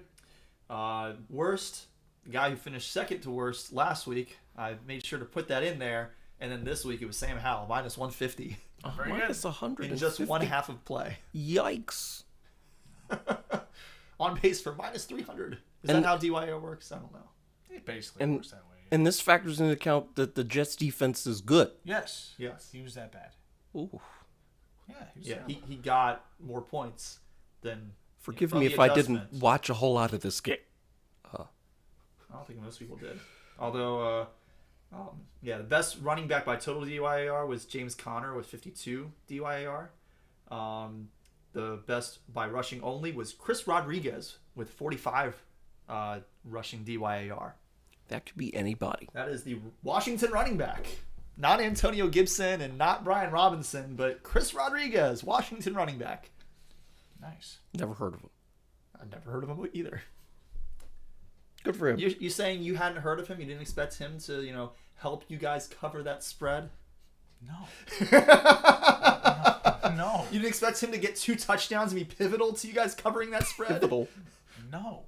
I don't know who this person is. The worst running back by total DYAR was Isaiah Pacheco with minus 39. Pacheco left that game pretty early after cussed, not strapping his helmet up properly, so his helmet came off on a tackle and, And he then got he got kneed in the kneed head in by the head. his Yeah, I own saw offensive that. lineman. What? Yes, Yeah. that happened. And he left with the concussion. On Christmas. And now he's questionable for Alex Mayo's championship game this week. What a shame. This is flabbergasting. Yeah. The worst running back by rushing only was Ezekiel Elliott at minus 31, who just might be Alex Mayo's replacement for Isaiah Pacheco in his championship game. Okay. Oof. The best wide receiver or tight end of the week was surprisingly not Amari Cooper, who went off for the Browns. He finished second with 96 DYAR, but just one ahead of him with 97 was Puka Nacua. Yeah. Shout out Kid Brandon. was good. Yeah. Yeah, he's on Brandon's championship roster. Yes. The worst of the week was Wandale Robinson with minus 36. He plays for Brandon's favorite NFL team, but is not on his fantasy roster. Brandon is smart. That's why he's in the title game. So those are your best and worst of week 16, brought to you by Aaron Schatz at FTN. I say that as if we are sponsored by FTN. We are not. We would love to be. I don't know how much money they even have. Yeah. One last thing, speaking of fantasy, we did choose our potential league punishments today. Yeah. So Stephen April lost in his semifinal, which means that he and I will be playing against each other in the Pro Bowl because we were the number 1 and number 2 teams by points and breakdown this year. So we'll be drafting tonight around 10:30. We'll draft our 2 Pro Bowl teams. What? And we'll play against each other in week 18. You know all this at this point, Evan. No, I don't. Yeah, you do. You're going to have to post a bonus podcast to explain all these rules. So the 2 of us are going to play next week, and the winner gets to choose the punishment, which will be served by either Will Massimini, who we mentioned, just horrible luck, which is part of the reason why he's even in this position this year, and Andrew Perez. They're playing in the Snyder game this week, which shout out Sean Kennedy, friend of the show, is getting a belt with Snyder's picture on it. Oh. That will go to the loser of that game, which is excellent. Whoever, you need to go to Home Depot and buy a toilet seat and have the person put their head through it and then have the cover on the back of their head. That's what needs to happen, right? So anyway, our selected punishments. If I win the Pro Bowl, then whoever loses that game is going to have to purchase a poster of the other person they're playing against. and keep it in their bedroom from the draft to the end of next year's Snyder game? Ooh, that sounds terrifying. It's just, It's kinda weird, especially if you have a girlfirend or a wife. yeah. I mean, Don't get divorced season might be a thing. yeah. There. I mean, I do have like a giant Oriole bird head, fat head, so there's big googly eyes looking at you all the time, but like an actual person, someone who you know and have met. Yikes. Have Andrew That sounds and Will expensive met each other? as well. I don't think I so. don't know if they have. They probably haven't. If Steven wins, then the loser will have to participate in the one chip challenge, which basically is a chip that combines A potato chip. seasoning of the Right. 2 hottest peppers known to man. One of them is like the Carolina Reaper. I forget what the other one is called. Doesn't matter. But I'm from clearly Trinidad. will be an unpleasant experience, and that will have to be done at some point before the draft. He wanted it to be done 5 minutes before the draft so that it would affect their ability to draft. So they have to go to the hospital. Yeah. Which, in my opinion, is kind of against the spirit of it. Like, you don't want for it to affect a person's ability to avoid being in that situation again next year. It shouldn't affect Like, next season. if they're going to be in that You pay your situation toll, again next yeah. year, it's going to be because they're just really bad at fantasy and suck, can't draft. yeah. Or if they get insanely unlucky, like Will did. Yeah, sure. But anyway, so that's where we are at with that. Have I stalled enough for you, Eric, Yes, to you come have. up with a I've tiebreaker? got a quick punishment. All right, Or not so- a punishment. Oh, You just talked about punishment. Yes. A So, tiebreaker. so the 3 of us all tied at 8-8 this past week, but our tiebreaker normally, if 2 of us have the same number of picks correct, is the number of correct Lone Wolf picks. Well, this week, Eric did not have any, but Evan and I each had 1 correct Lone Wolf pick. Yeah. And so Eric is going to get to eliminate a team third, and it's between Evan and I to eliminate a team first or second. So we need a tiebreaker, which Eric has kindly come up with. Okay, well, Kindly. as is tradition, make it all about me. You guys, I need a closest to pin situation here. When did I get my first guitar? Talk amongst yourselves. I gotta run to the restroom real quick. How many guitars do you have? I have 3. Are we talking like what year did you get it? What Month? dates? Oh, dates. Dates. Okay. So day, month, year. Day, month, year. Talk amongst yourself. I'll be right back. And have fun. I mean, why are we going to talk What? amongst each other? I just amongst guessed. ourselves to try and We'll guess. just talk about something else then. You guys, and send me a text, by the way. That's Talk about Do something we else. have any live listeners who want to give us a topic to discuss No. while we stall again for Eric? What is going on inside of there? He could have done this while I was stalling before. I mean, I had a funnel kick and it tore up my insides, right? Oh So, my god, too much information. Good gravy. Well, I guess he made. So us how about talk this weather, huh? Yeah, the weather. Yeah, it's been raining all day, which sucks. I hate rain, especially in December. Mm-hmm. Jeez. What the heck? I was not prepared. He wasn't ready. When I did he don't know get what his to first talk about. guitar? When did he get his first guitar? Whenever he wanted to. I don't How are know. we feeling about our other picks for preseason awards, Evan? Let's do that. Let's talk Oh, about that okay. right now. So, Probably not good, but I don't remember what they You are. really good about your offensive player of the year award pick, because do you remember who that was? No. Mine was the same as Eric's. We both took Jamar Chase. You Mm-hmm. took a certain guy who most of us call him by his initials, but some of us also call him Pale Sayers. Oh. CMC. Oh, yeah. Yeah, Christian McCaffrey. Because he's great. He is. He could be the MVP. He could be. It's between him and Lamar at this point. I I think both think- of them have good. I think they have good resumes. They both have almost equally good resumes. I think that maybe the one thing that might have me tip the scale slightly in Lamar's favor is the fact that He's a they quarterback. went head to head. It's not even just that he's a quarterback, because honestly, I don't really buy into like the MVP should be or has to be a quarterback. I don't either.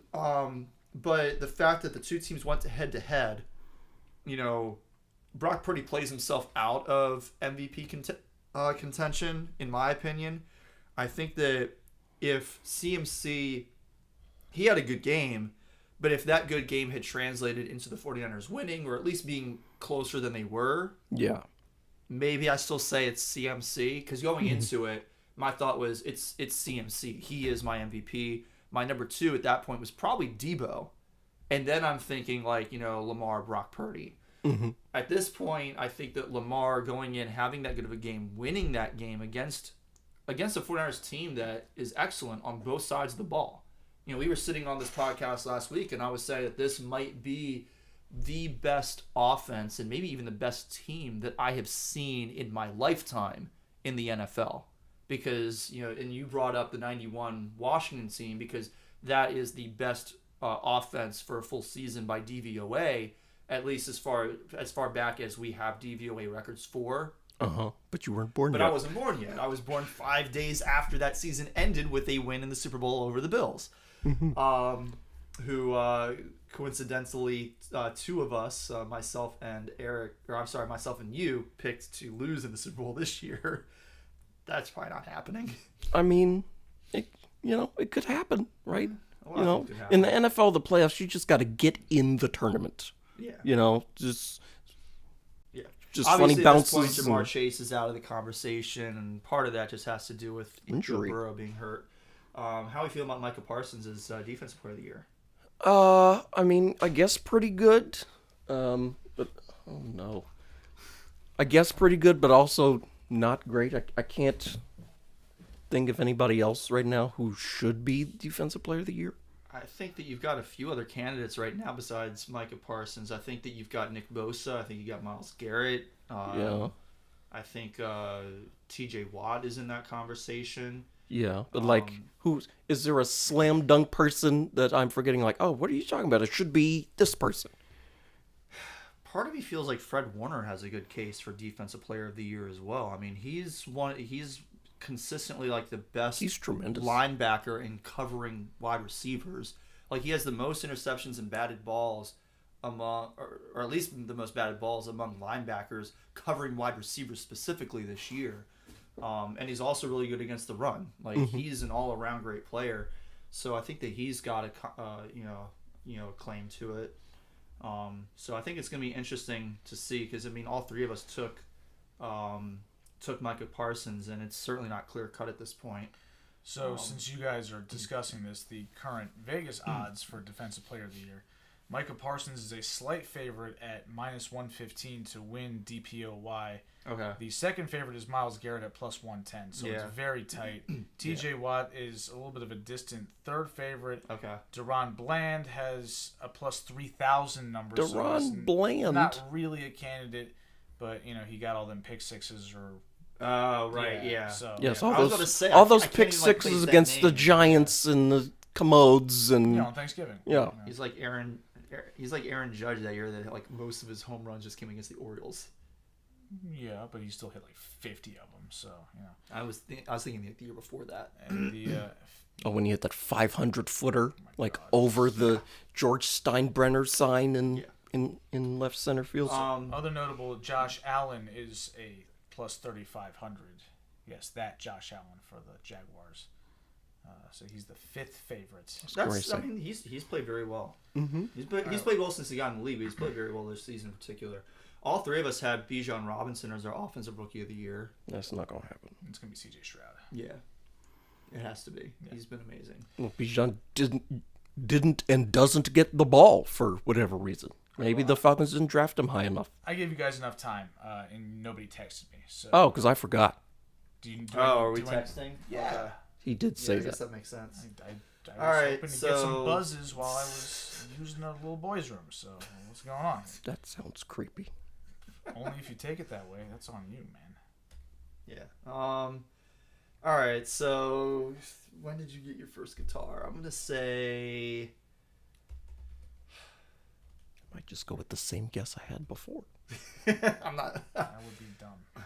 Would it? Actually, I don't know. I mean, again, a guess. Depends on what I do, I guess. I guess it depends on what Cory does. Yeah. That's true. Yeah, I don't know. Let's see. I'm expecting some Mike Breen calls here. Way off. All right. Oh yeah. Let's see. I set mine. You texted it to me. Yes. That's what you said to do. Your computer. Yes. Okay. All right. Just got yours.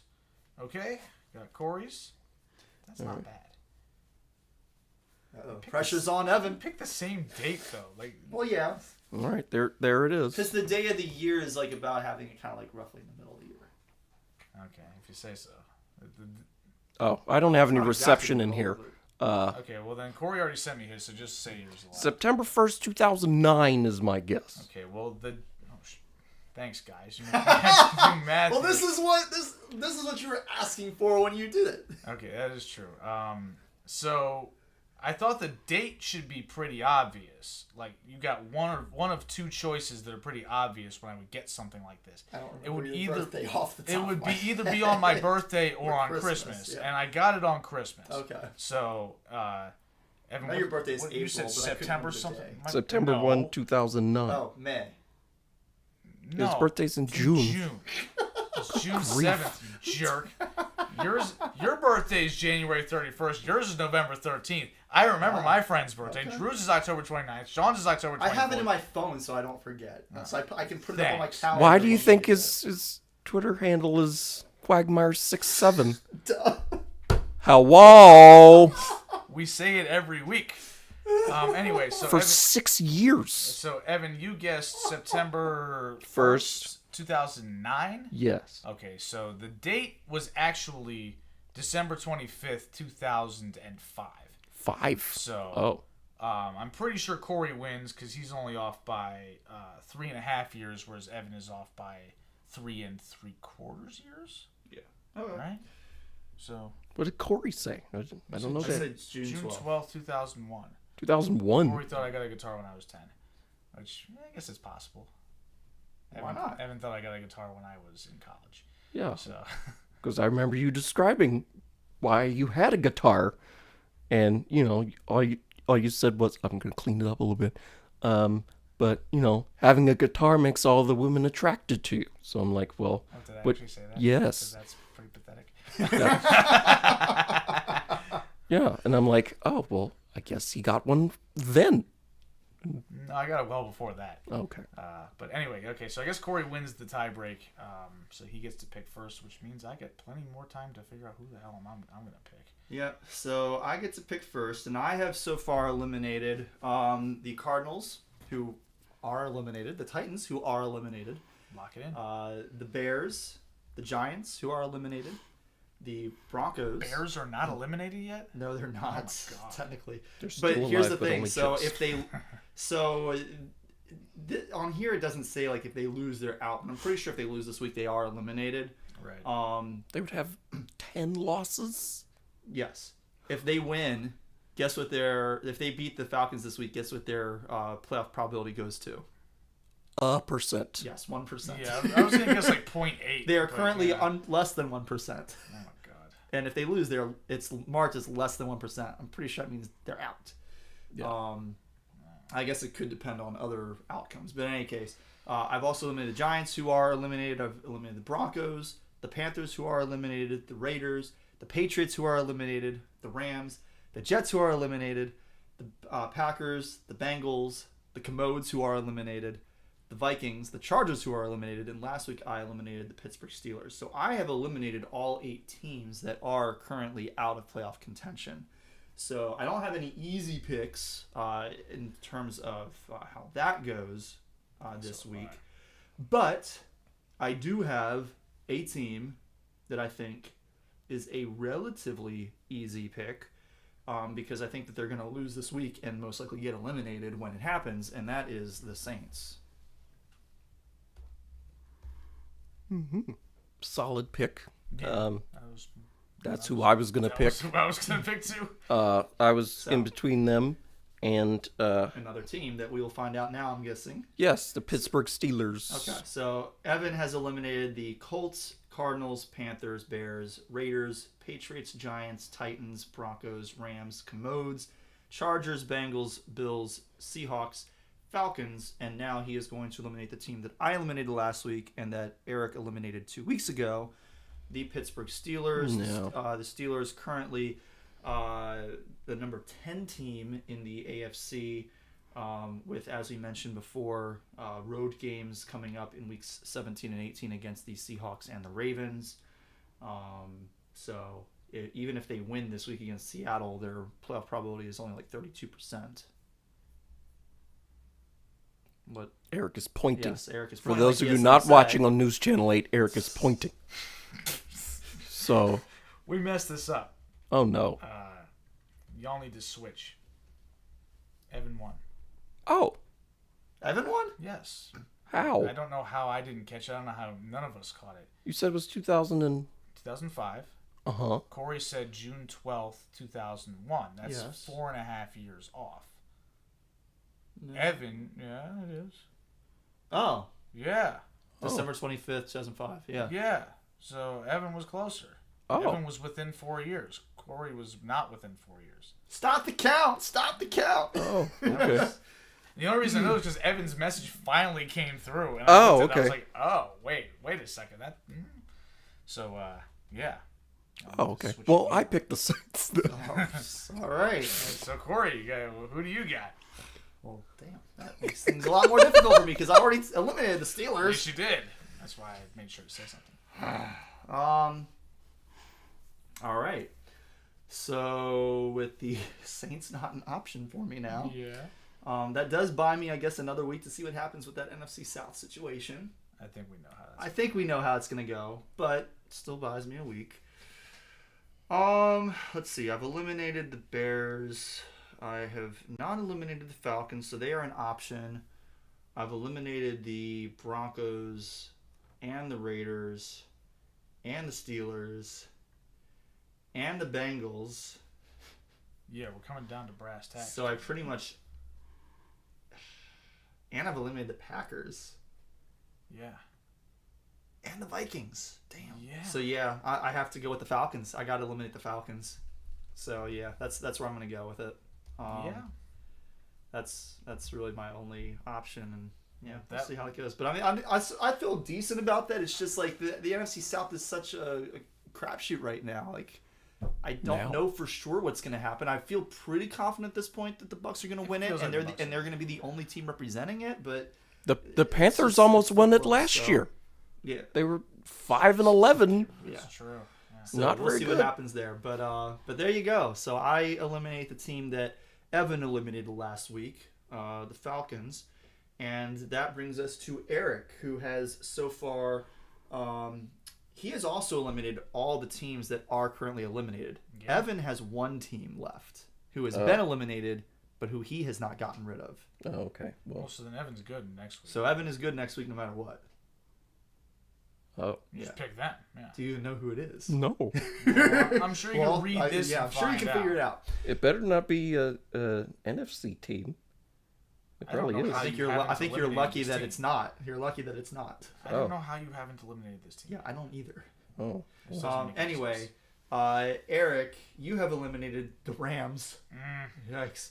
The Panthers, the Texans, oof, yeah. the Broncos, the Feeling better about Patriots, that, yeah. the Giants, the Vikings, the Cardinals, the Wait, Jets, what? the Bears. Yes, the Raiders, the Commodes, the Chargers, the Titans, the Steelers, and last week the Bengals. Who you getting rid of this week? I don't really have much of a choice. I have to eliminate the Green Bay Packers. That's a fair pick. Next week, I'm hoping to do the Falcons because y'all have already both done them. So Yeah, I'm hoping I and hopefully that will be the case. Oh, okay. I'm eliminating the Jets next week. Yeah, good idea. How in the world? What you waiting for there, Yeah, man? I'm looking. I'm like, I definitely eliminated the Jets. That's why I never considered them. Like they're long gone. Out here eliminating the Bills. You should have killed the Jets weeks ago. He's like, oh my god. Yeah. So, yeah, we're getting pretty close to finding out the final results of this. We get one more week of eliminations next week, and then that's it. No, we don't, because I just said the Jets. Yeah. Oh, good for you. Congrats to them. Toast. Well, sure, but you might have gotten some other ones wrong along the way. I definitely got a bunch of other ones wrong. Probably, but so did I. Like Evan eliminated the Rams too, Yeah. albeit later than I did. But I'm probably in the best shape of the three of us The right Colts now. are in the mix. So I eliminated them first. But again, there's still 2 more weeks left to play, so No. we will see how it all A plays lot of out. football left. Let's go ahead and get to our Week 17 game picks finally, because it is almost 9 o'clock already. We've been going for 2 hours. Oh. Starting with tomorrow night, Thursday Night Football. Jets at Browns. Browns are favored by 7.5 points. Evans already put in the Browns. Browns. Yeah, don't need to play around here. No. Let's not get cute. Browns. Jets. Again. No love for the Flacco, huh? Why do I even have to say this? Your job is to teach children to learn from their mistakes. And this is what, the 4th week in a row that you're picking the Jets? And how many times have you been right of the previous 3? They're due to beat the spread. You were going to say it. I knew you were going to say it. I was like, Eric was ready. The Browns are going to win this game by 50. What? I don't know about that. But Against this defense? they'll win by. I don't think they'll so. win by more than. The Commodes scored 28 points against the Jets defense. I'm getting more than a touchdown. I'm taking the points. Like this is a no-brainer in my opinion. Like the Browns by more than a touchdown. This is still the Browns we're talking about. So Joe Okay. Flacco's tearing it up. Yeah. He's also thrown some pretty ugly interceptions. But he's thrown touchdowns, unlike Zach Wilson or any of the Jets quarterbacks. Whoever else plays quarterback for them, yeah. Simeon. Sure. Yeah. Yeah, no, this is ridiculous. Like, This is a what? perfect Thursday night game, though. But Yes. I'm glad I'll be at the Maryland game. Monday Night Football on Saturday, 8:15. Lions at Cowboys. Cowboys favored by 6 at home. I'm taking the points, and my team, the NFC North champions, Detroit Lions. I got Dallas. Dallas plays well at home. Lions, after a hat and t-shirt game, they might, lay off it a little bit, right? I think that's just human nature.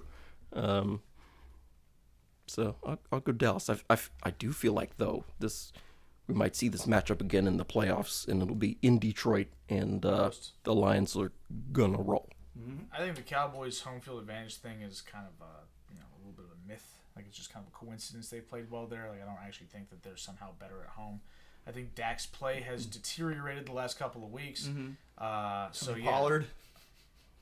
His play hasn't deteriorated, he's though. just a bum. He's just been bad the whole time. Like Pollard is a case where you assume he's better because you saw him in a backup role and he looked real fresh all the time, and so it's like, wow, that guy's got some spark. Yeah, change of pace backs don't always do well as the feature back.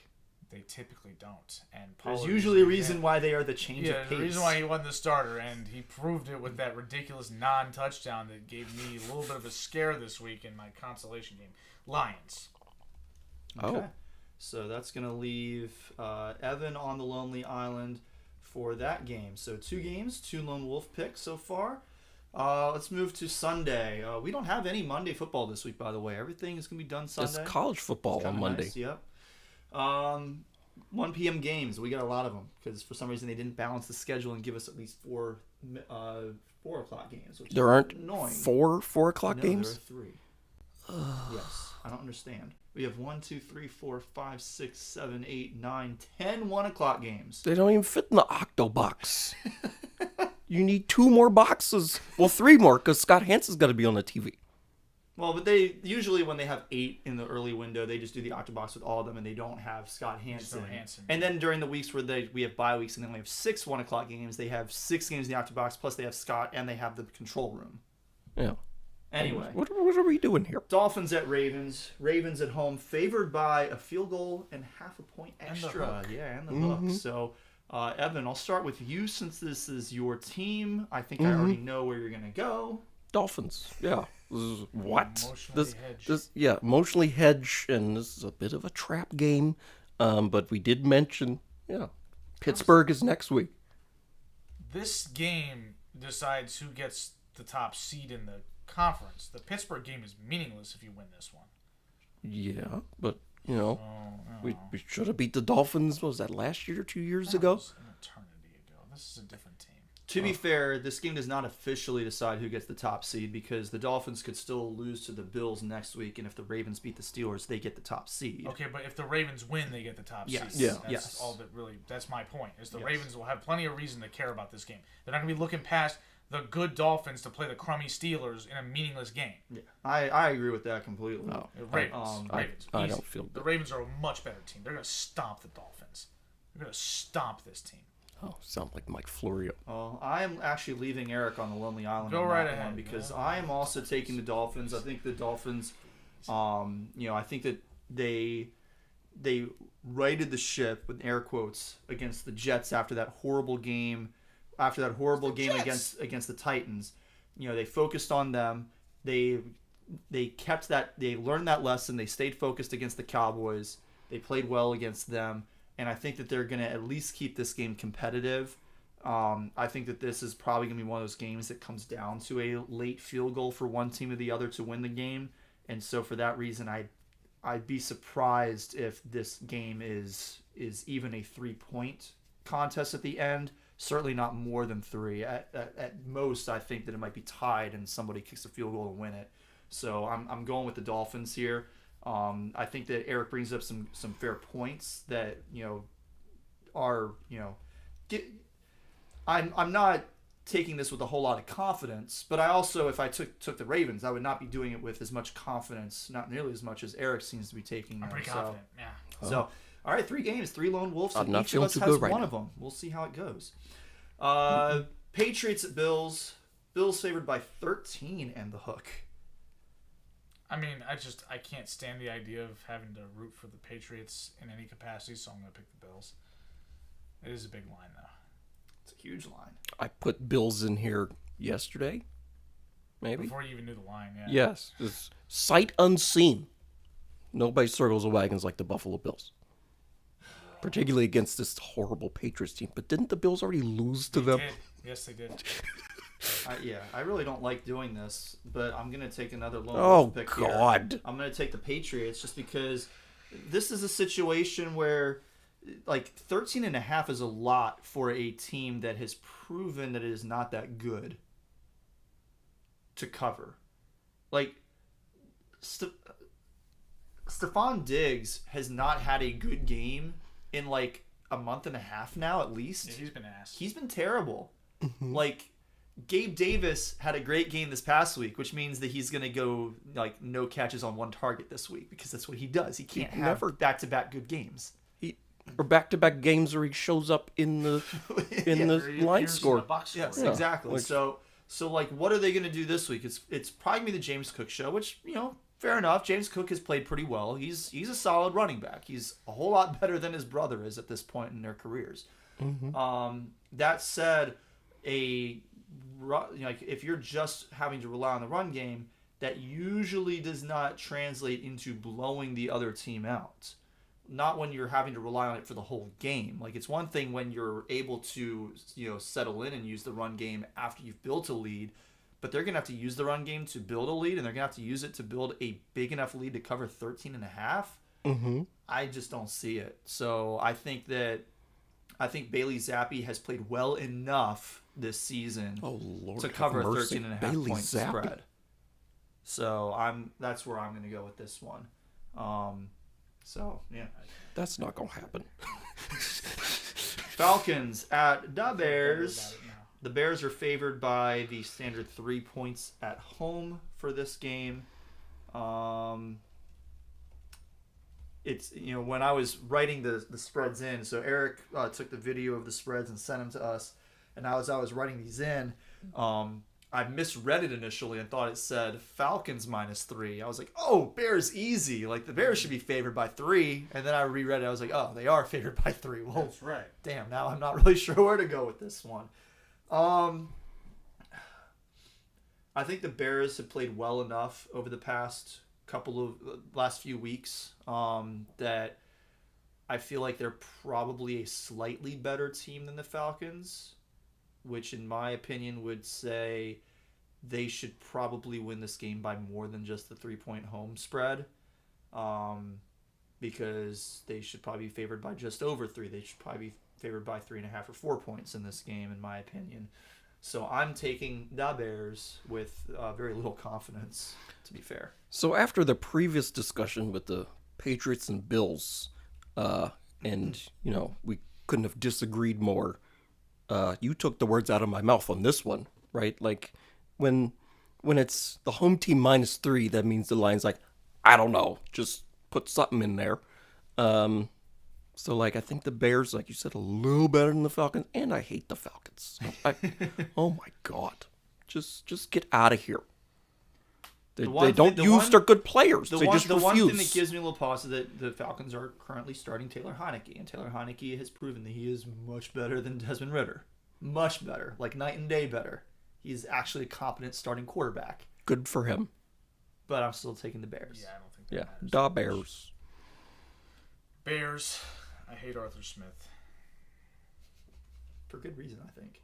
Yeah, he's on the list. So there's our first total agreement game, which means that the Falcons are going to cover. Oh, yeah. Yeah, that's okay. Titans at Texans. Texans are favored by 4.5. C.J. Stroud did return to practice today in a limited capacity from the concussion because he has not quite cleared the concussion protocol. He is still in the protocol. So there is no guarantee that he is going to be cleared in time to start on Sunday. Which makes me very nervous. Even if he does return, how's he going to play in his first game back in action? You know, like you got Nico Collins who's banged up and, you know, to be fair, is probably going to play this week, but he was also limited today with a calf injury. Got no Tank Dell.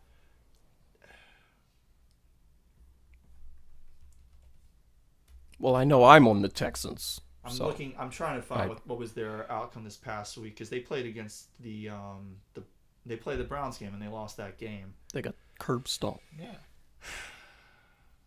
Yeah, I got the Texans. The Titans don't really have much of a team, and you know if there's a chance Stroud plays, then I'm willing to risk it.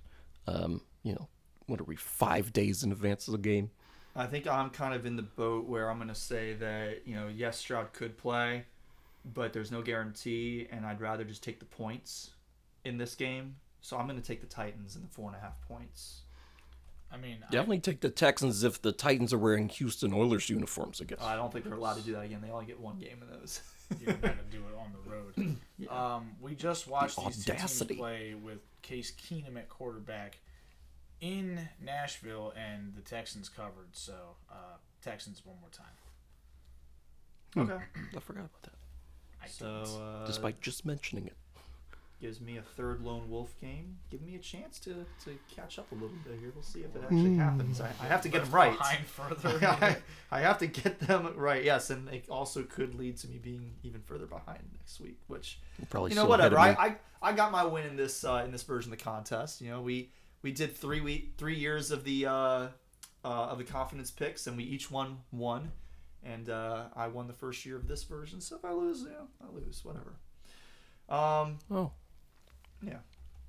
Let's move on to the next 1 o'clock game. It's the Raiders at the Colts. Colts favored by 3.5 at home in this one. I like what I've been seeing from the Raiders. I have a lot of concerns about the Colts in this game in particular because Michael Pittman is dealing with his own concussion and may or may not be able to play this week. He's questionable. I'm looking up his status for today's practice. He was limited, but he is still in the concussion protocol. He's also dealing with the shoulder injury. Gardner Minshew takes a lot of sacks. Part of it is his fault. Part of it is that the offensive line does not pass protect very well. And as I mentioned earlier, that's one thing that the Raiders do a very good job of is getting pressure up front because Max Crosby is a disruptor. And he enables the rest of his guys to look like all pros on the line. Good for him for getting, I guess, past his drug addiction as well, right? Like, you know, that's something in itself. I'm actually going to take the Raiders and the points on the road in this one. For me, I am just hung up on that half point, man. Like, yeah, the hook makes me a little nervous. I can't unsee it, so. You know, I'm going with the Raiders. Oh, okay. Interesting. Mm-hmm. Just put that in my regret. You had me in the first half, not going to lie. Oh. Okay. Well. Raiders. Really? I was kind of hoping for a lone wolf on that one, honestly. Not on that Colts team. Sorry. No. Can't do it. Fair enough. Can't do it. All right. So that brings us to the Jaguars and the Panthers. And the Jaguars are favored by 6.5 at home. Can the Jaguars do what the Green Bay Packers could not do last week and cover a smaller 4.5-point spread against this Packers team? Jaguars Panthers. I I think not they're say the same Packers? animal. I No, think I meant I'm to say saying Packers. Jaguars are Panthers. Oh. So that bothers me about this entire matchup. Is that right? They are? Jaguars are part of the Panther family, yes. Where do They're their Wildcats own, fit in? They're separate, though. Panthers, Not all Panthers are Jaguars, but all Jaguars are Panthers? Yes. Okay. Yeah. Now, I presume that, Panthers in this case refer to Black Panthers. That's the logo that the Panthers have, but it doesn't matter. The point is... Jags roll. I'm not messing Jags around. don't roll anybody, though, They're man. not- Trevor Lawrence is ass. And they're not using Travis Etienne. Boy. I'm not picking the Panthers. That's probably... That's your other choice right now. That's your other choice. That's a good point. Reluctantly picking the Jags. You know you want to. I really want to, but I already put Jags in my document, so I'm gonna stick with what I wrote in there. This would be a juicy opportunity to get a game on you guys. So I want to, but I I'm mean, not going to. say it with your chest then, Yeah. You ain't going to. So that brings us to Rams minus 4.5 at the Giants. This doesn't feel like a serious Evans already put the Rams. I put the Rams in my other document. Yeah, how is it only 4.5? Are you kidding me? Are you kidding me? I get that it's on the road. So what? But are you kidding me? So what? The Giants are awful. This translates to a 10.5-point spread if they were at home. And I I'm would sorry, but smash- this needs to be at least a minus 14. Yeah, the Giants are garbage. Yeah, garbage. No, come on. Rams. Yes. All right. So we are all very solidly on the Rams. That brings us to a double-digit line as the Eagles are favored by 10.5 at home against the Arizona Cardinals. Evan has written in Eagles for this one. Eagles need a get-right game. They do need a get-right game. Merry Christmas to them. They got a and they're going to get-right win game. this game. Are they going to win by 11 or more? That's the question. Eric, what do you say? Yeah, I think they are. The Cardinals are really bad. Yeah, I agree.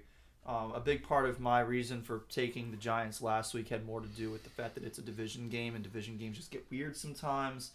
The Giants know the Eagles. It got weird, all right. They got very weird. So, that said, playing against a team that doesn't have the advantage of seeing them on a regular basis, hasn't already seen them this year.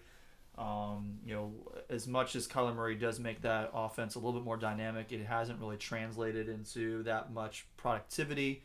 Over the past few weeks, James Conner has been utilized very ineffectively and inconsistently. So I am also on the Eagles for that game. We've got two more 1 o'clock games to talk about, and we'll start with Eric, your Saints, who are on the road at Tampa Bay. Tampa Bay favored by 2.5. Hilariously small line, in my opinion. It's ridiculous. No, Bucks. Yeah, come on. Evan? Bucks. Yeah, we're all on the Bucks. This is silly. That's probably my layup pick of the week. Speaking of layups, the Wizards just lost by 30 points to the Raptors at home, I believe. Yikes. Yeah. So. All right. So let's see if this last 1 o'clock game will end our streak of 5 straight games where all 3 of us selected the same team. 49ers minus 12.5 at the Commodes. Dude. Really? No. 49ers. The 49ers get a get-right game here, and it's against a juicy opponent. 49ers. Yeah. Oh, I was gonna say. Please pick the Commodes. Yeah, Cory had Thank a eating grin and was looking back and forth. I'm like, oh no. I will say the fact that Jacoby Brissett is going to start this week makes me just a tiny little bit nervous. It doesn't worry me at all. It's but not enough. negligible. It's the 49ers. This is still probably the best offense in the NFL right now, even after last week's performance, and they're going to be hungry to turn it on. It's a revenge game for Kyle Shanahan. That is true. I think Christian McCaffrey might run for like 250 or 300 yards in this game. Well, the Commodes have just been getting run through something through a tin horn. So, Yeah, I wouldn't be surprised if CMC and Debo combine for like 400 rushing yards in this game. they're gonna run.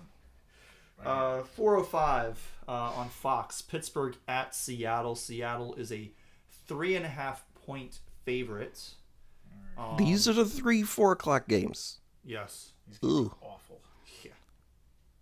Ooh. This is the most intriguing of the three, and it's not all that Yeah, intriguing. not all that interesting. Ooh, this is brutal. Just I don't want to watch any of this. All right, well, I'll start this one. I gotta pick the Steelers just because that 3.5 is just don't love that. I realize that the Steelers are not very good, but the Seahawks have been not very impressive either. I know they beat the Eagles. Drew Lock had his moment. Drew Lock! His one shining moment, but Drew Lock! that Steelers defense is still ferocious, and I can't trust the Seahawks to cover more than the 3-point line in this one. I just can't. Evan? I guess I'm with Pittsburgh. Whatever. Yeah, I'm also taking the Steelers in this one. I think that at best, the Seahawks are as good as the Steelers, which would mean that this should be a 3-point line. So if you're giving me the hook, I'm taking it and running with it. I'm taking the Steelers here. 4:25 on CBS. We've got the Chargers at the Broncos. This Broncos. is the Jim Nantz and Romo game. Yeah. Really? That's a shame. Y'all So, picked this. The Broncos, as we mentioned earlier, have officially benched Russell Wilson in favor of Jarrett Stidham. I believe this line originally was Broncos -5. It's moved down. It may have even moved down further than this since 5 o'clock. And I think it needs to move some more. I'm taking the Chargers in this one. Easton Stick. Yeah. With Jarrett Stidham at quarterback, I think this is going to be a disaster for the Broncos. And I think that they could still win the game. But When haven't I the don't think Chargers they're been winning a by- disaster? I don't think they're winning by 4 or more. The Chargers are a disaster every day. They lost by 2 to the Bills. Riding with Gift Smith Yeah, Right no, on Gift like- Smith. to cover That's a this great line. name. Broncos It's an country. awesome name. Let's win by 4 this time. Denver. Yeah, I'm taking the Chargers. Go Chargers. Yeah. Okay. Great. Now I have to root for Jarrett Stidham. Good boy. So that is Evan's second lone wolf pick of the week. Let's move on to the other 4:25 game, which is the Bengals at the Chiefs. Chiefs are laying a touchdown at home. in And this an extra one. point. And the extra point. Fair enough. I am Evan has already on put in the Cincinnati. Bengals. Yeah. I don't like what I've seen out of the Chiefs. It's I think the Chiefs are the better team, like on paper, but like the Chiefs have some bad vibes right now. Like it doesn't seem like anybody's having fun. Mahomes was out there yelling at people and stuff. Yeah. Like he's Derek Carr or somebody. Almost looks like he's getting all verklempt up there. Like he's about to start crying. And stuff. Verklempt. Yeah. Yes. Yeah. He's all worked up. He's getting mad at the wrong people. He's mad at the refs because his idiot teammate is on the wrong side of the field. So I have a prediction. After the end of this season, like the entire season, Patrick Mahomes still will not have played a road playoff game. They're gonna go one and done. They're going to lose at home in the first round of the playoffs. That's my prediction. They're That probably gonna sounds- face the Bills, and the Bills kind of Bills are ascending. beat them. I don't know if they're necessarily ascending, but they've beaten them. They beat them this year. They beat them last year too. Yeah. In Arrowhead, and the year before. Yeah. So that's my prediction right now. That is a solid prediction. I don't mean, have a problem with that at all. yeah, I can't think Unless they draw like the Colts. if they get Indy or Houston, then they'll probably win that one. But I think they could still lose either of those. They could, but I'd feel more I'd feel- confident yes, they'd lose if they got the Bills. Yes. Anyway, for this game, laying 7, Eric, what are your thoughts? I kind of had to go with the Bengals just because, like last week, I thought the Raiders were going to get dog walked, and the Chiefs outright They lost should the have. game. Like, Yeah. it didn't even compete.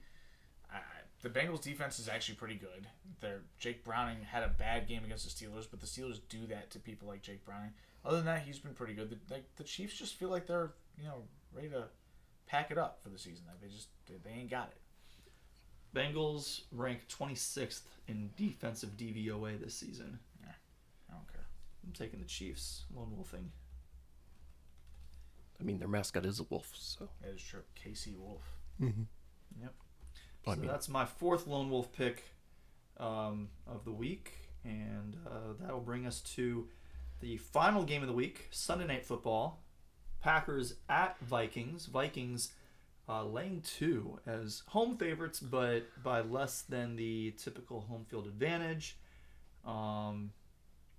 Nick Mullins at quarterback against a Packers defense that allowed 30 points to the Carolina Panthers. And don't have Jair Alexander either. This is going to be a painful game to watch. I really hope that Brandon and Alex do not do it to themselves and start any players in this game. I mean, just, it's New Year's Eve. I think it'd be better for both of their shrink healths yourself if they into just oblivion. let the championship be over after the 4:25 games. Or after the 1 o'clock games. Well, Brandon has Travis Kelce. So he's going to have to wait until the 4:25 game. Okay. Regardless. I don't want to watch this. I don't really want to watch this either, which, I'll be at my parents' house because New Year's Eve is my mother's birthday. Shout out to her. Oh, we'll be happy watching the ball birthday to drop her. and everything at midnight and all that good stuff. So Sure, it's a birthday with Ryan Blake. yeah, so whether this game is on or not, I will be perfectly content to watch it or not watch it. Quite honestly, I'm picking Green Bay. Just, the Vikings, they got no quarterback, and now they don't have a tight end either.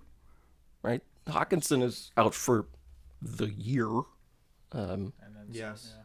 So, what's going to happen here? Yeah, I'm also on the Packers for this one for those reasons exactly. I think that they at this point have a little bit more Healthy players. They have more healthy players. That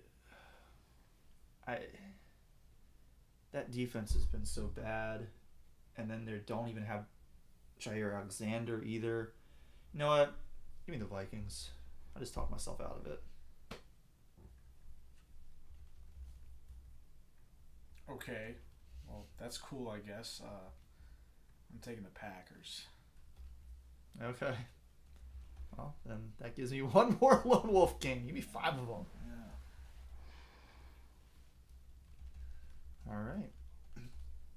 Well, that will do it for our game picks for this week. I've got 5 Lone Wolves. I got the Jets against the Browns. Got the Patriots against the Bills. The Titans against the Texans. Just permanently put Jets in your regret pick of the week. The Chiefs against the Bengals and the Vikings against the Packers. Eric's got 2 Lone Wolves, or 1 Lone Wolf this week. The Ravens against the Dolphins. And Evan has 2 Lone Wolves. He's got the Cowboys against the Lions. And he's got the Broncos against the Chargers. So, all together, half of our games this week will be Lone Wolf picks. Could really shake up our standings. Or we could still wind up just basically tied. We'll just split them all anyway. Yeah. But if we do end up tied this week, one of us will definitely win that tiebreaker for Lone Wolf picks in order to do it, I believe. Mm-hmm. So, that, I think, wraps it up unless we have any late breaking news. I don't have anything. No Woj bombs. I mean, congratulations to West Virginia coach Neil Brown, who I've never heard of, for getting doused in mayonnaise as the Mountaineers beat North Carolina in the Duke's Mayo Bowl, 30-10. Oof. Yeah. A whooping. Yeah. All right. In North Carolina. Yes. There you go. All right, then let's go ahead and get to the end of this show. If you've been listening, we've got one person listening on the live chat. Is it Walter you? White Walker? Oh. Goes by Walter White Walker on YouTube. He says, "Go Bills." That might be my uncle. I wonder if my uncle's listening. That's 2 different TV show references that I understand. Yeah, and he's a big TV guy, so it could be my Uncle Bill. I don't know for sure. There you go. And he is a Bills fan, so there is that. Oh. So there's gonna be beef supreme,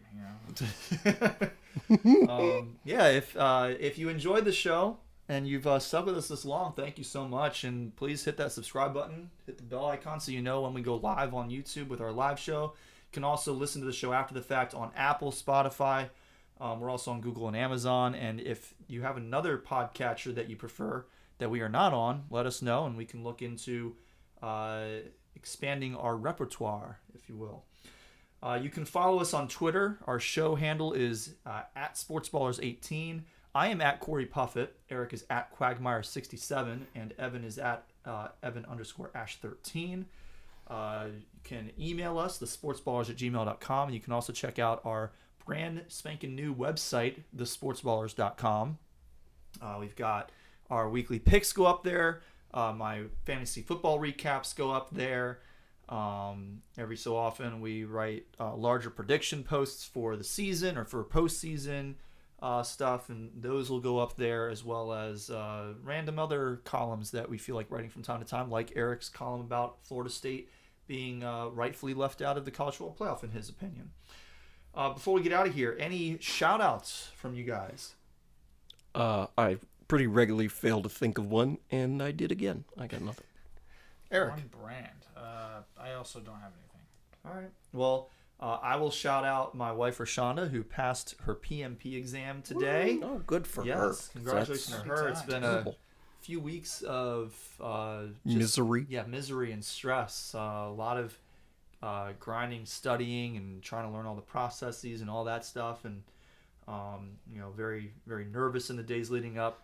I felt confident that she was gonna do well on it, but you know how it is when you're the one who's taking the exam. It doesn't matter if somebody else feels confident. You're a nervous wreck. It doesn't help you at all. Can't handle it. Can't hand them the pencil. Right. Well, gotta trust your preparation. She wouldn't want to hand me the pencil, because even though she was bouncing things off of me, and I think I was at least a little bit helpful to her in reviewing things, I was not going to pass that thing. So congratulations to her. Huge relief, I know, for her. I'm looking forward to going home, and I'm sure she'll be smiling and just very happy to not have to do that tonight or anymore ever again. Because you don't have to retake that. You just take a class and it re-ups the certification or whatever, and the class. That's them. All right. Evan's putting the thumbs down. At least you don't have to take the test again, right, Evan? Sure. I mean, sure. Yeah. So that will do it for episode 265. That'll do it for 2023. We hope everybody has a very happy new year, whatever you're planning to do with friends, family, or by yourself. Be safe out there. And we will see you again when Eric hosts episode 266 in the new year. Till then, take care.